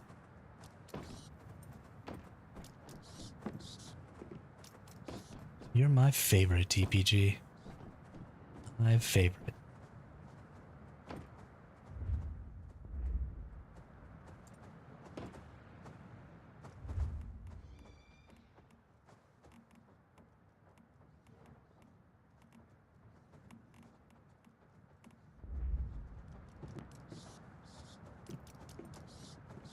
Now we are done? What do you mean we're done, Nuclear? Oh, you mean because you're not my favorite?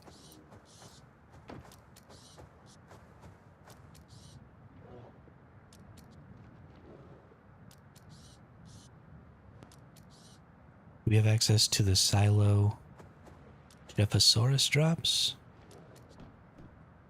You mean the silo the Shephosaurus drops from? I have no idea. Do you need a Shephosaurus, Lothar?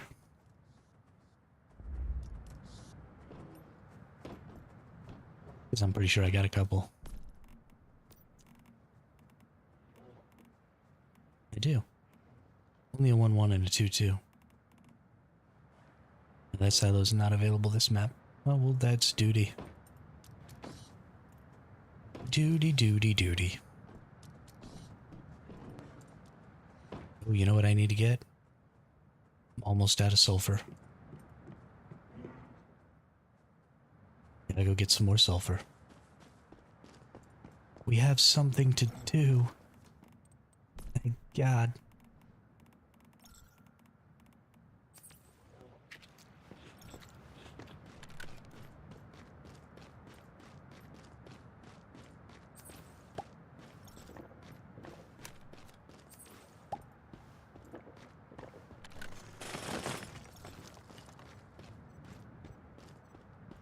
Piss off, TPG. I need to go farm sulfur so that I have something to do right now. You keep all your sulfur over there away from me.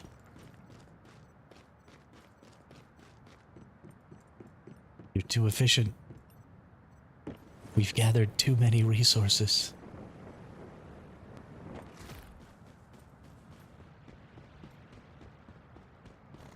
We have too much stuff.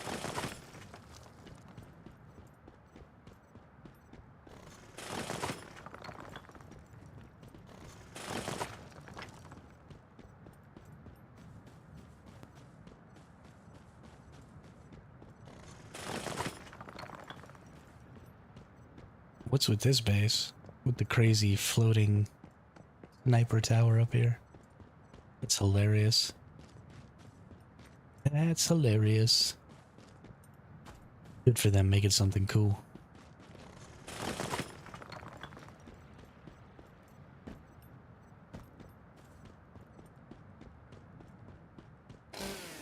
Nope. I'm off to bed. 3 hours sleep last night was not nearly enough. Good night, Khaleesi. Thanks for being on. Thanks for hanging out. Thanks for helping. Hey, what's up, Bernie?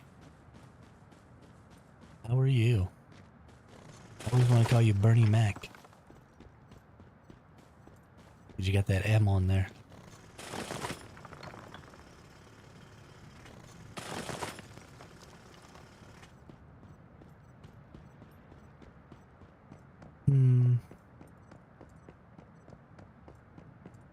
Gathering the sulfur, the sulfur, the sulfur.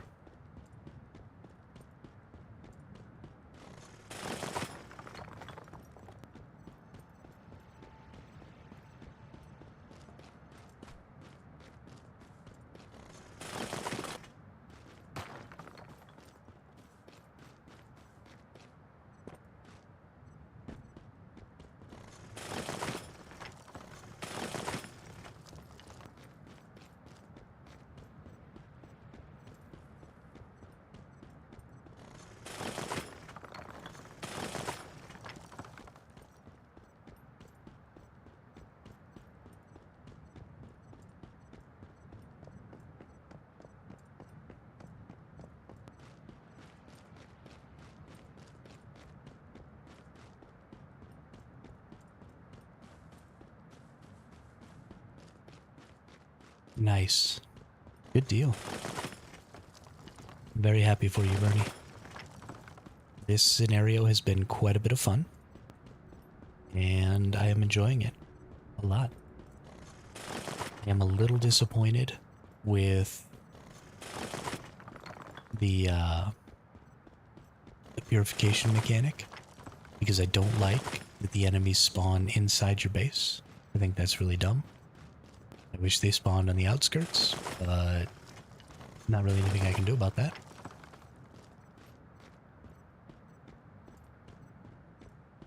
Oh, I will. Thank you, Khaleesi. I will.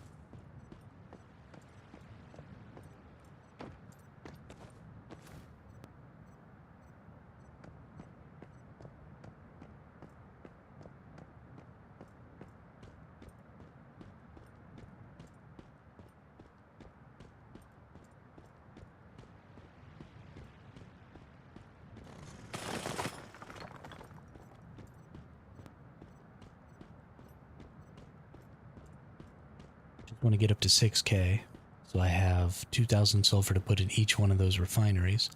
I don't think they're super refineries, so I don't think I can put 2 stacks in, but it'll mean that I'll have a full stack of 1,000 for each one the next time.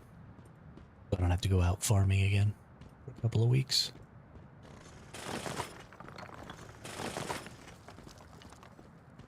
That should be enough right there, yep. So let's teleport back to base. Do you remember where you saw them spawning? Maybe we can set up defenses more in those areas instead of making a perimeter. They spawned primarily in your base, or in Skoski's base, and in Mother Sorrow's base. They spawned a lot in Mother Sorrow's base, and the area just beyond Mother Sorrow's base. So it looked like they were going pretty much straight north and south. Or, well, no. Yeah, so northwest and southeast was kind of the general direction. And I think almost all of them spawned in those areas. I guess a couple maybe spawned over by my base too. So maybe the 4 cardinal directions is where they typically spawn. Not necessarily the 4 cardinal directions of the map, but the 4 cardinal directions relative to the tower.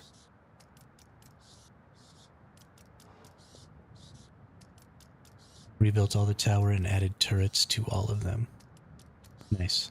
Nice. Your turrets being way up there probably isn't going to do you any good, Ski. Those turrets don't shoot that far.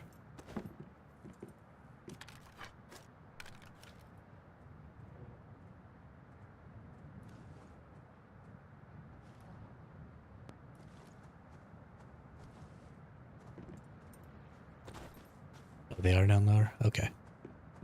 I thought that I was looking at the turrets up there. I didn't realize that wasn't them. Yeah, I will in just a sec. I need to drop off this sulfur, though.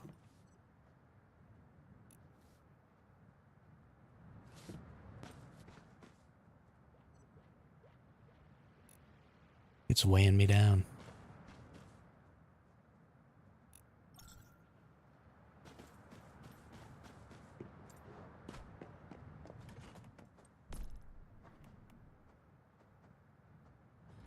Alright, let's go see what's up.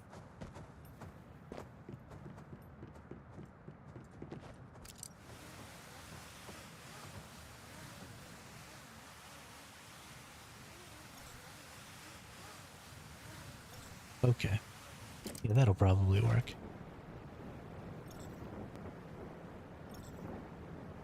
Probably work. It might still be a little high, I'm not sure.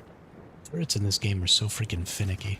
I thought that we were going to have more flying enemies, and we're really not having any flying enemies, which has been super annoying. So I sort of like built defenses for flying enemies, and they don't even matter. I don't know. This purification mechanic was not well thought out.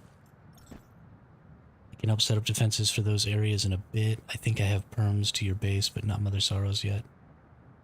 Yeah, I mean, I don't even think we're gonna have a problem. Like, some of Mother Sorrow's walls got destroyed, but that was it.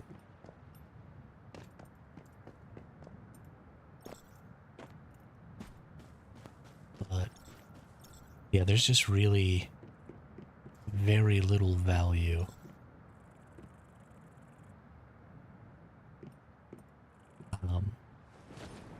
And very little entertainment being provided by these purifications. Like, this should be the big thing, right? This is the point of this season.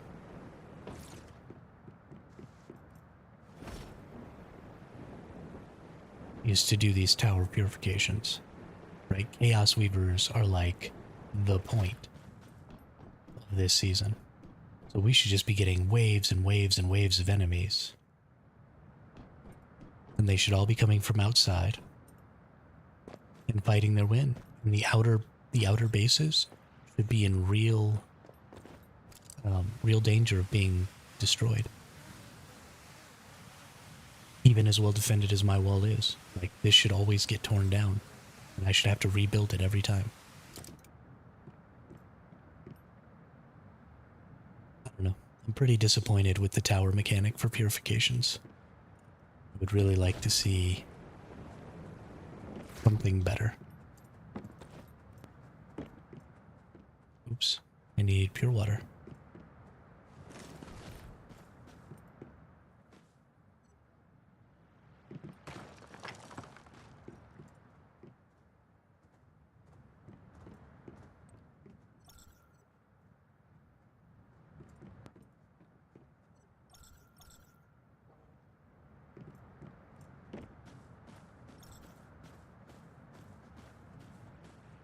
Yeah, that's where I'm at too, Ski.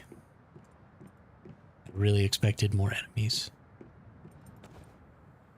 It was underwhelming, to say the least. And I understand why there weren't more enemies, because the fact that they're spawning them inside the camp means that we can't put up nearly as much of a defense, because we don't have the ability to identify where they're coming from and then put layers and layers and layers of defense in front of them, because, you know, they spawn like in your base right here. So this outer base is like completely useless. It's not doing anything to defend anything, because they spawn in the inner circle. So what's even the point of this base? It doesn't do anything. Maybe the amount of players online changes. I mean, we had a bunch of people over here. I don't know. I'm hoping that maybe the level of the tower changes the amount of things that spawn. And so maybe when we get higher to like level 20 or 30, then maybe we'll get more stuff. Maybe we'll have a higher chance of getting a Chaos Weaver. I don't really know. I don't even know what the maximum level is if you got every single bonus. I'm gonna go count them up real quick and see.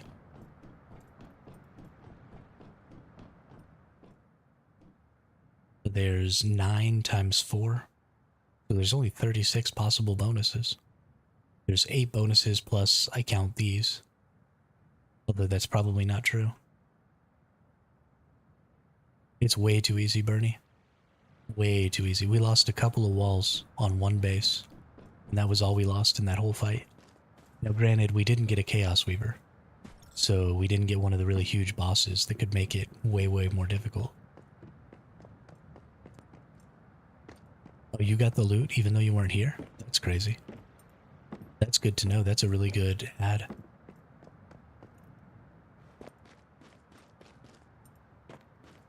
It had tiers telling you which enemies you would get? Okay.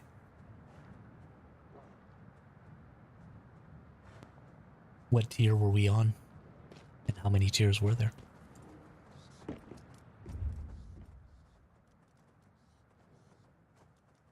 don't know, Bernie. I don't know. I hope so. I believe so. It would be silly if it didn't. Because that's kind of the only way to identify your progress is, you know, by the level of your tower.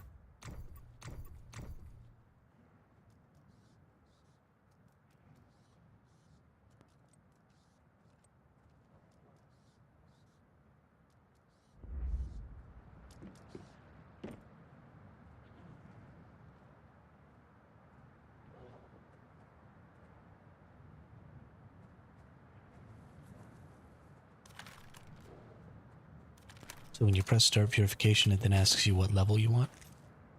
Yeah, is that what it does, TPG? We were on one of the lowest, like we were purifying level 1 cortexes. Oh, okay. Well, that's boring. But we should have just hit the button way earlier. So if I hit purify, then it won't start the purification. Is that what you're saying? Because I want to go look at this menu.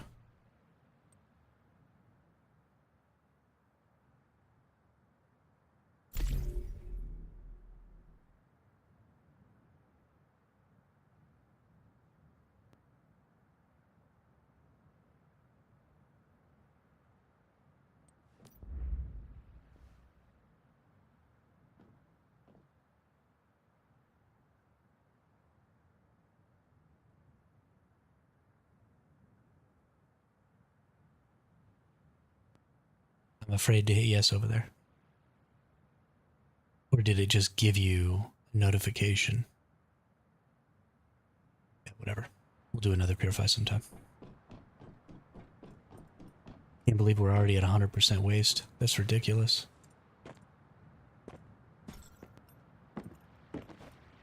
It just has the screen that shows what enemies the purification will bring. They match tier 1 Cortexes. Oh, okay. Well, ain't that about useless?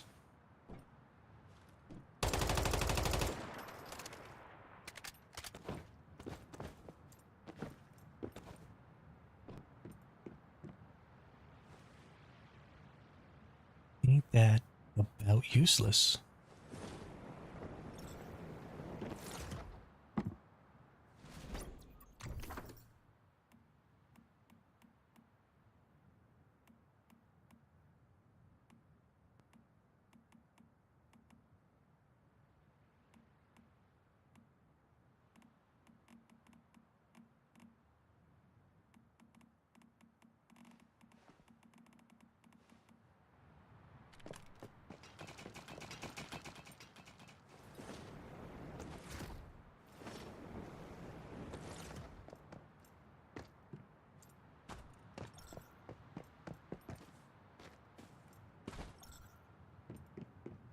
Yeah, I think that's the thing, Ski. Is it just gets more difficult the more levels you have. Which is great. I wish there would have been any indication of that.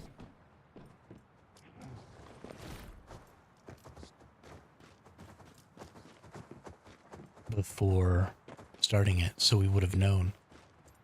You know, like, here's the tier of stuff that you're going to get, like they do with regular purifications.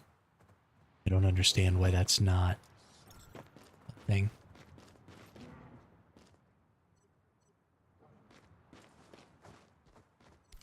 It upsets me, though.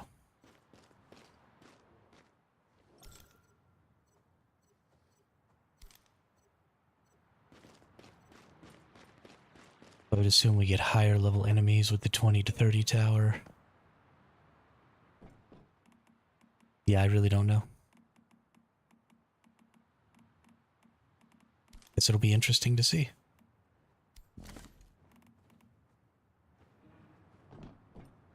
I think 36 is probably its maximum, Ski.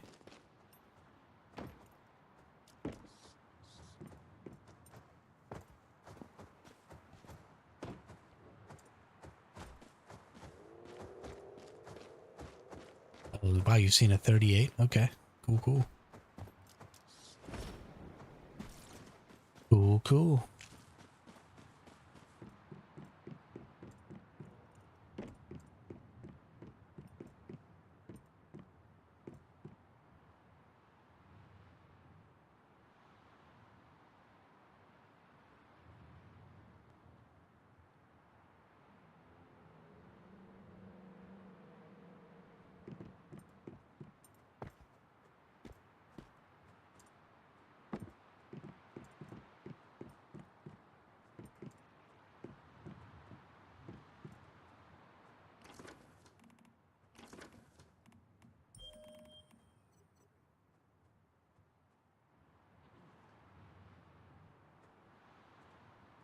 I understood. Okay, so if there were a lot of mobs appearing at my base, you might restructure a bit. Okay.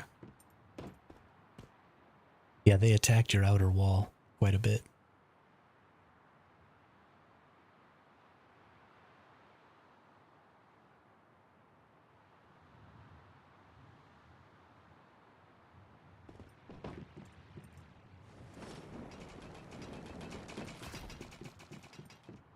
Yeah, I really just don't understand the system. I wish that it gave more of an explanation. Bye-bye, Sorrows. Thanks for stopping by.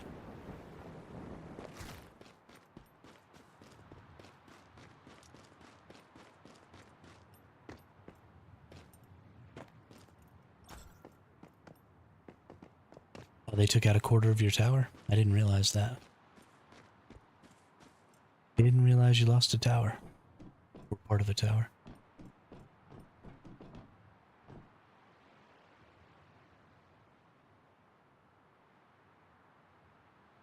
What's up, Toms? How are you? I appreciate the lurk.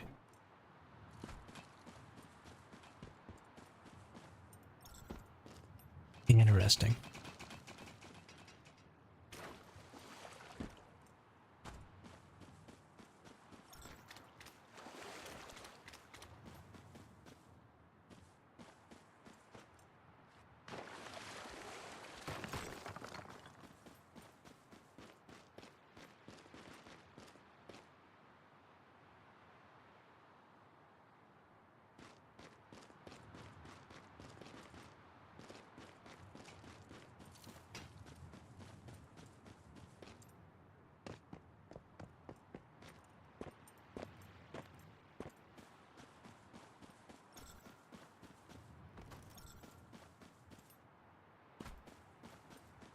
I mean, the foundation's only so strong, though. I think it's twice as strong as the walls, but still.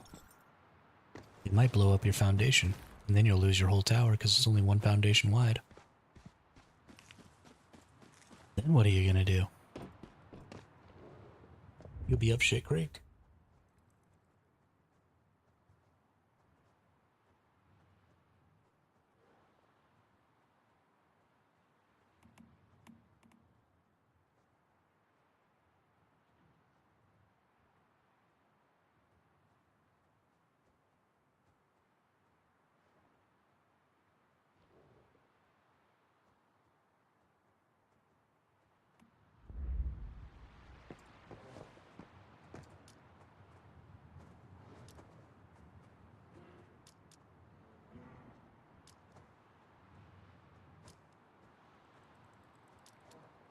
I think that's a good idea, Ski.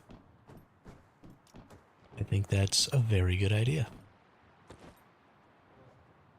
Okay.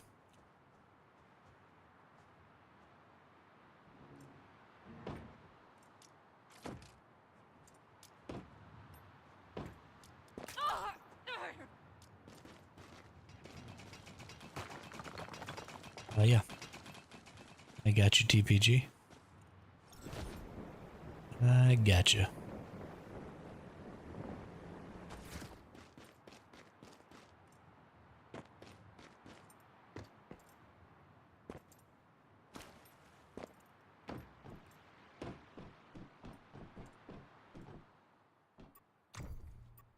Yep. I think it's done. It is done. What do you want next? Of course, we're already 100%. I don't even know, like, what does adding a technology at 100% do?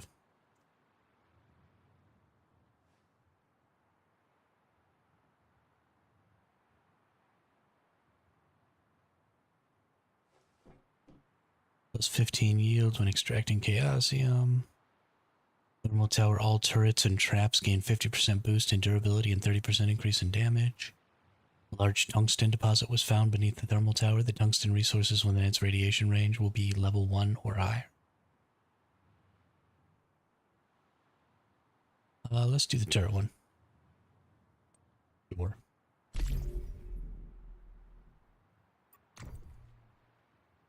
But nothing even happens when you get to 100% waste. You can just keep going.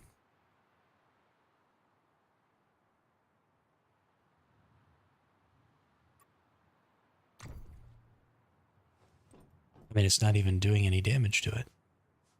Or does it wait until it finishes before it deals damage? I don't know. We'll check in 30 minutes, I guess. Figure out what's going on. If it hadn't been doing anything this entire time and we could have just been upgrading the tower without any consequences, I'm going to be kind of upset.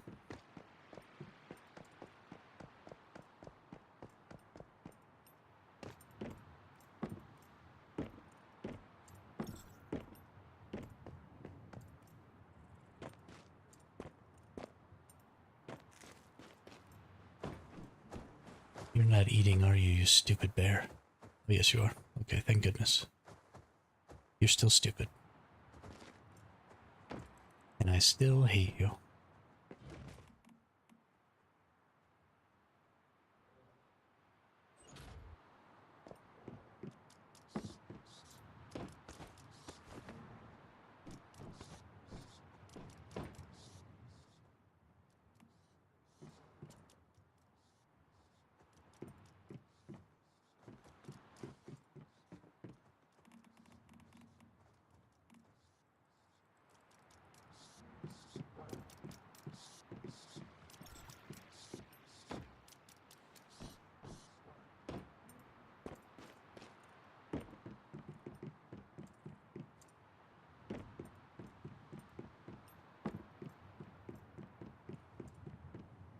Yeah, I mean, I think doing more purifications is great.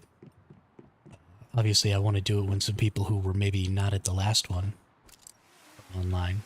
I don't know when those people are going to be online.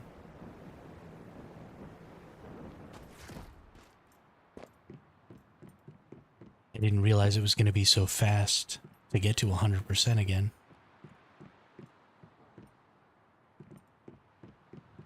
We could be doing a purification every day or every 2 days, no problem.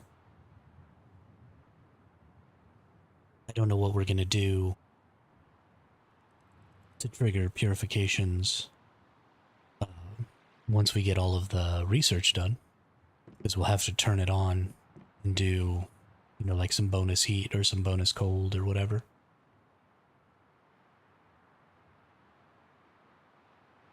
In order to get that going, I guess. But I don't know. I don't know what we're going to do about that. I need to find another game or something to play today, though. Because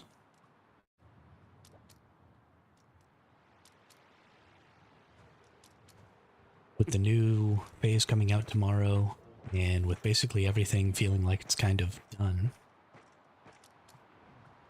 I don't really know what else to do right now.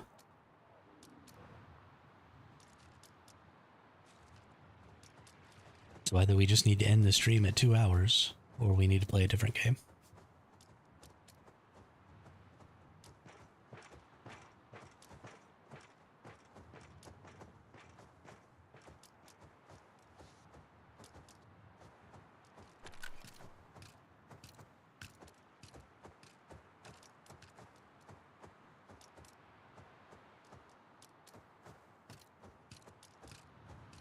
I don't build bases, TPG.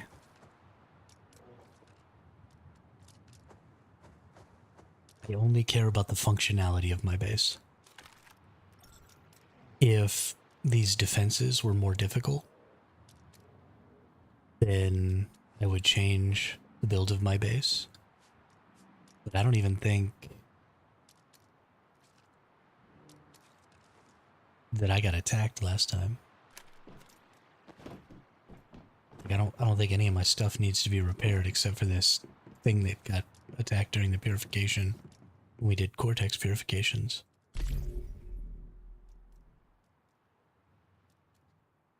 I need a single bronze ingot to repair all my structures.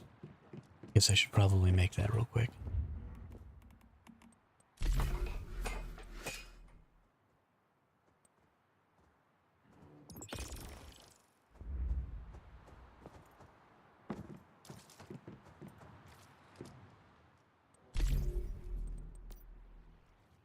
Alright, we're good. Everything's repaired.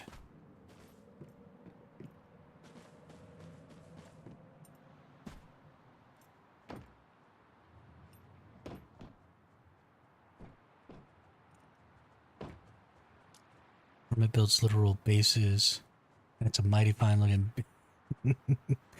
It'd still be the hermit on the hill, but in a castle. Yeah. I don't have the creativity, like the artistic creativity required to see that in my head and to actually make a castle. That's just not. I have a really vivid visual imagery. You know, when I see things in my mind, I see them in color, I see them very detailed. You know, my whole life, like when I'm trying to remember what I learned in classes or what I read in a book, you know, in my brain, I see the page and I try and read it off the page of the book. Or if there were like images that corresponded to that part of the information, that I see it in my head. So, like, I have extremely vivid images in my mind, but I have a hard time translating that into the real world, so I can't draw very well. I have a really hard time getting the things that I see in my head to be like structures and stuff like that. So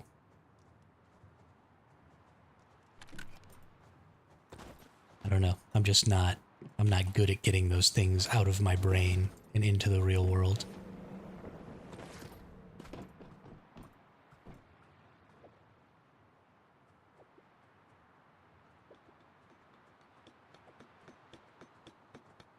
I installed a bathroom in mine for the first time. Nice. Yeah, I mean, yours is really cool. I really like it.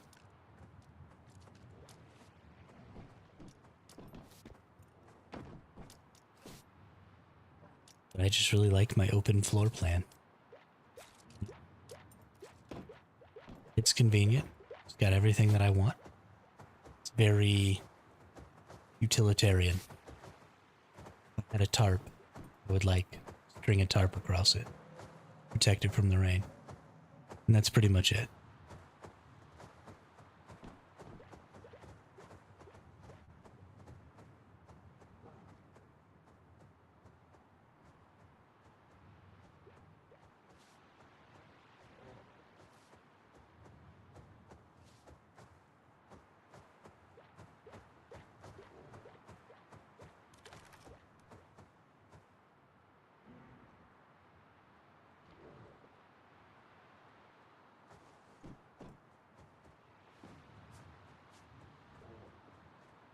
I never played Rust. I played Ark Survival Ascended and Ark Survival Evolved instead of Rust.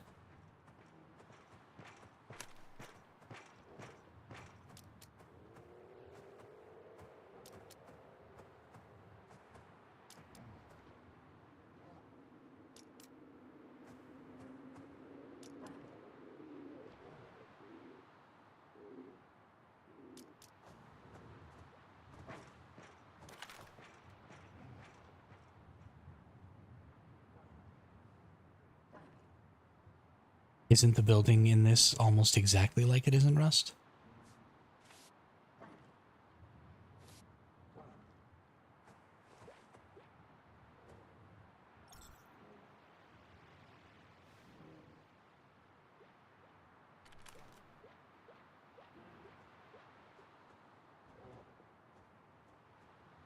Hmm.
Yeah, a lot of the building mechanics of Ark is why I wanted to try Once Human as well.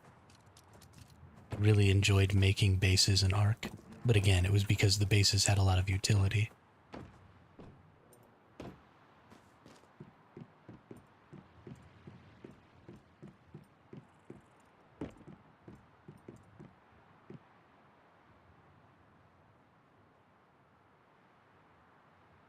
Yeah, but that's not what makes this building system different. Having trouble attaching things isn't doesn't make the building system different than Rust. It's about what you can actually build that would make the system different than Rust. And in this game, you can pretty much build exactly the same stuff. There's a little bit of difficulty with trying to attach or trying to make some of the like half-level stuff that you can make in Rust. But most of the pieces that you have to build with in Rust are in this game as well. And so most of the stuff you can make in Rust, you can make in this game. There is a little bit of difficulty with like some of the ramps not attaching to certain pieces at all. But for the most part, there were so many building techs I could use in Rust that don't work at all in this game. Yeah, I mean, there are some things about, you know, half splitting walls and stuff like that. And it was the same way in Ark. You know, you had a lot of ability to, like, layer things and manipulate a lot of stuff. But just it being difficult to attach a wall, that's not a difference in the overall system. It's just, this is janky.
It's been almost 8 hours just building. Yeah. I mean, most of your time in those games is spent building.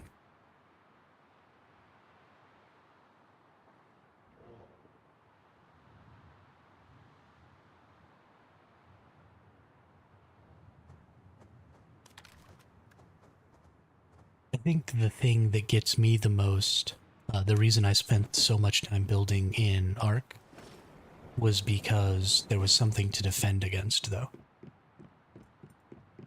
And I think the same thing is true in Rust, because you're constantly trying to defend against players, because those games are straight up PvP games.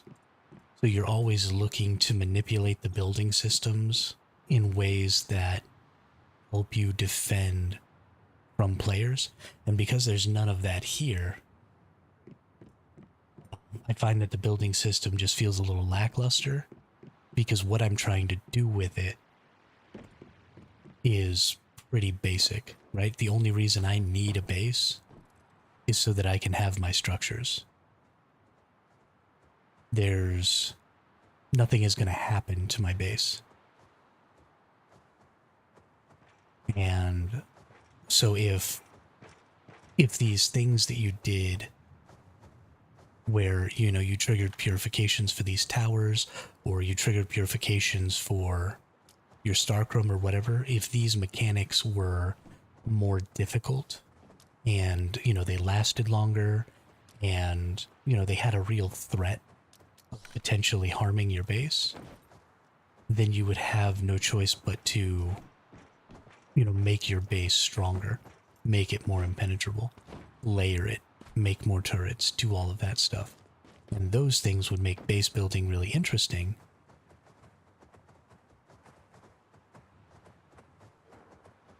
The look of the buildings in Rust is not top-notch. That is just not true.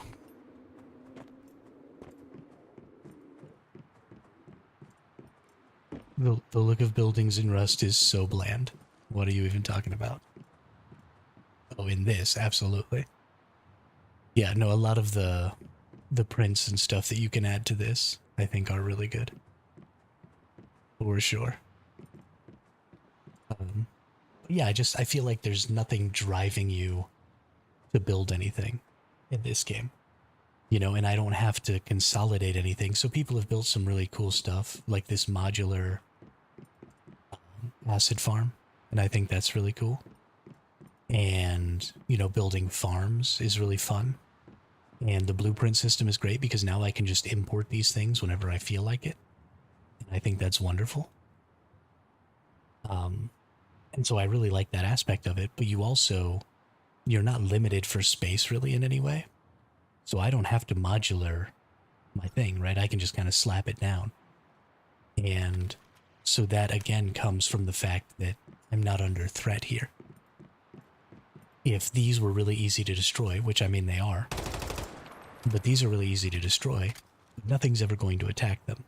So I don't have to defend them. I don't have to put them inside of anything. I don't have to build walls around them. I don't have to do anything. And so there's nothing forcing me to worry about the modularity of these.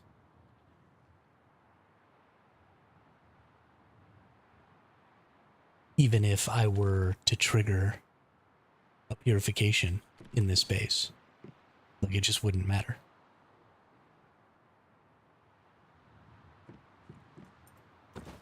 And I think it's great, right, that the game is so approachable, but it's almost too approachable, I guess. I don't ever feel like I'm under threat. Yeah, I love that I can just pick up and move my base too. Absolutely.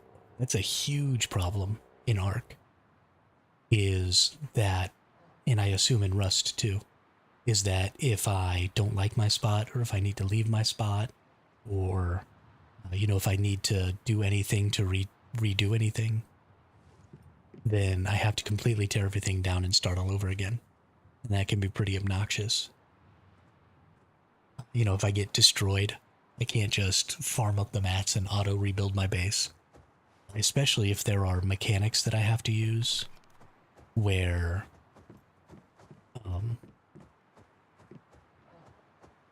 I do special things in order to get things to snap in certain ways. If there's stuff like that, then I have to redo all of that, and sometimes that can be very time consuming.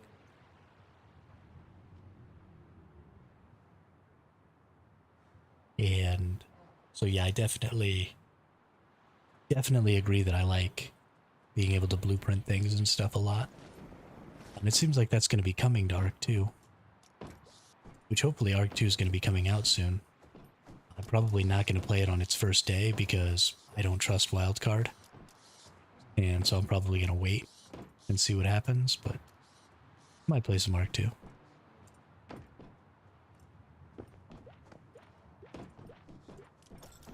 We'll see.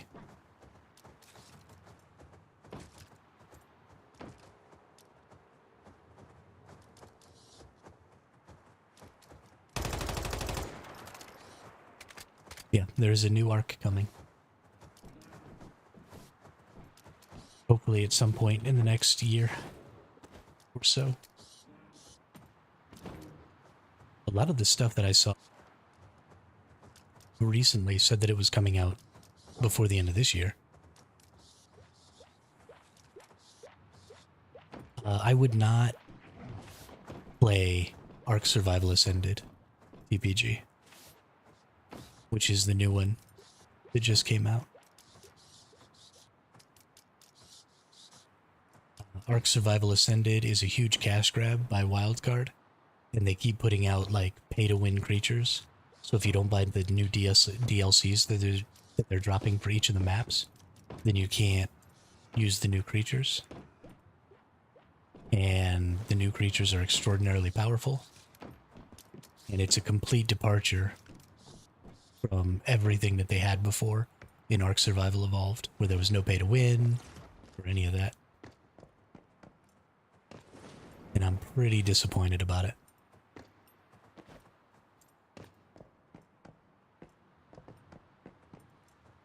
I definitely do like the original Survival Evolved, and I love the mods.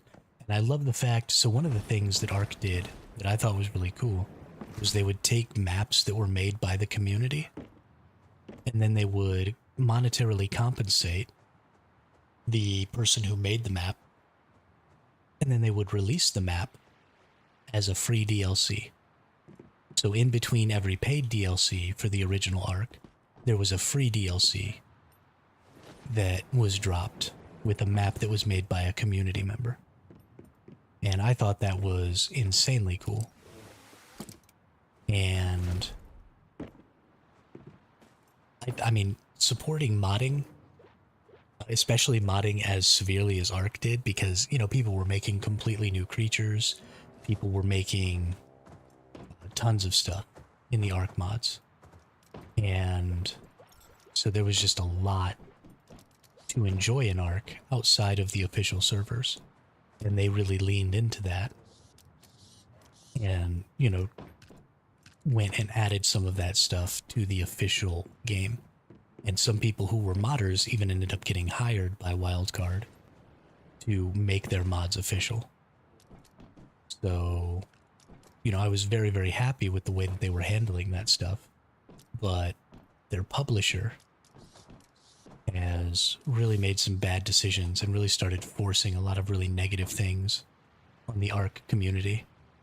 And the dev team just seems to be going right along with it. Oh yeah, no, it was like 150 to 200 gigs to download that game. You know, I honestly don't know exactly what the compensation was. Like I said, some of them had gotten hired at Wildcard, um, and but no, I don't have specific numbers on that stuff.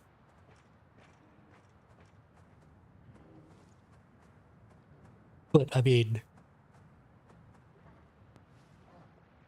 the maps were extensive. These were projects that took thousands of hours to complete. Like, you didn't just slap a map together. It took years, especially if you were a single person, to make those maps. So, I imagine they got compensated fairly well. Considering how much money Wildcard would save on not having to do it themselves, I imagine their compensation was fairly significant.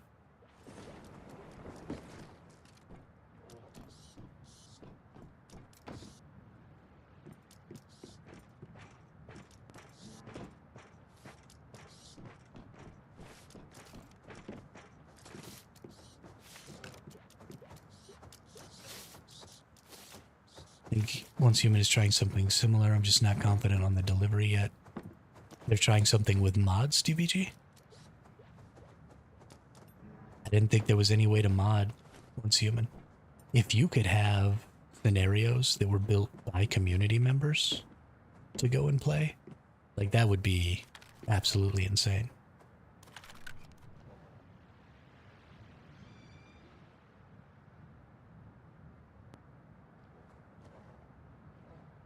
That would be absolutely insane. It would be so much fun to have lots of different scenarios that other people had made on different maps that other people had made. Like, how cool.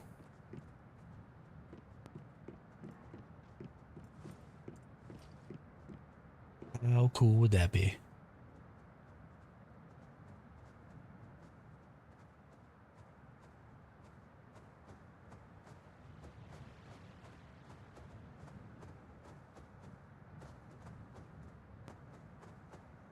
Right, but that's just an idea, though. It's not, you know, actually building the map and making the systems and stuff like that. That's just putting an idea together, and giving it to them, which admittedly is a big part of making those systems. But, you know, I wish that they would just open up the whole game to modding.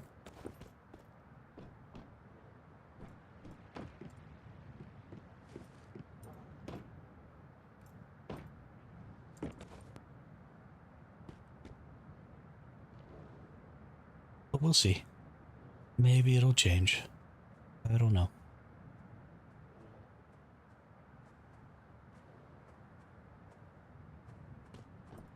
Hmm.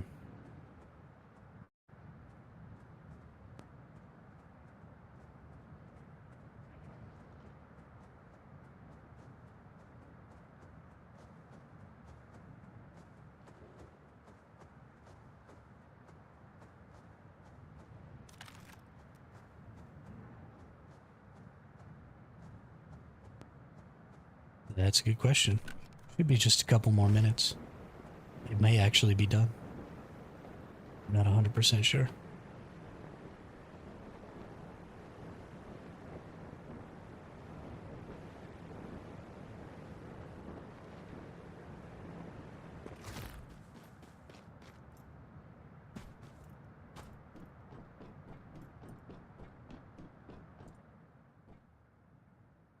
Three more minutes. Cool. Then we can see what happens here.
For sure.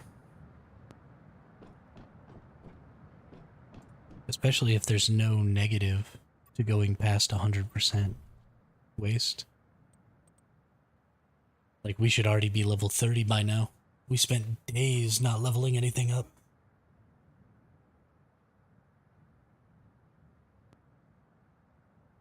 Which is kind of obnoxious.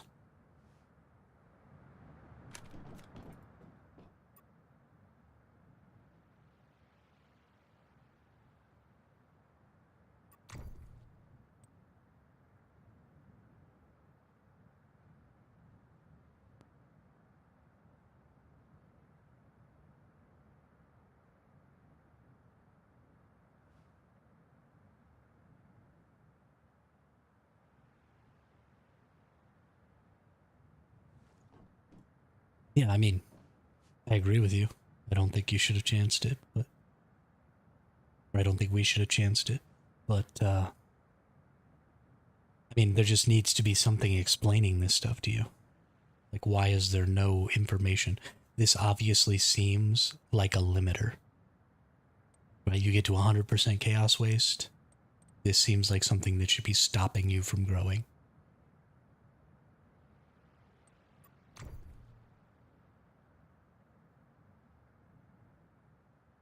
And it's kind of insane that it doesn't.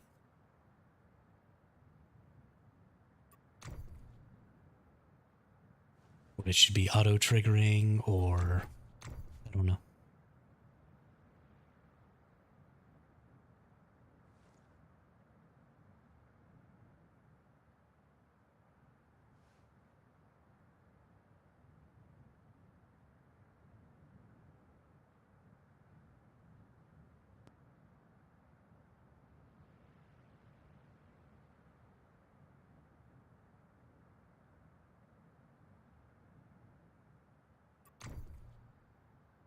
Yeah, nothing happened. Cool. Let's get another one, I guess. How long do these ones take? 4 hours? What about this one? 5 minutes?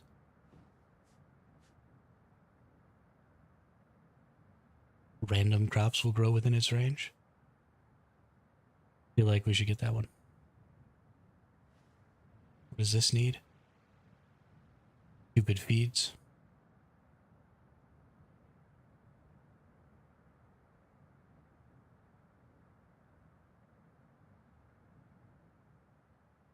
Chaosium. Crop yield. So let's just do crop yield. Who cares, right? Oh no. We still need more apples. No.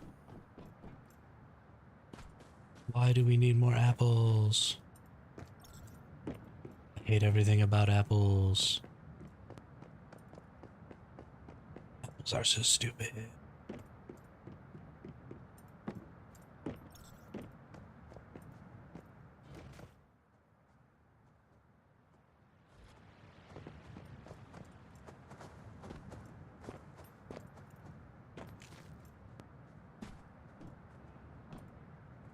Okay, well, this is only going to be a 2.5 hour stream because there's just not really any point in me being in the game right now.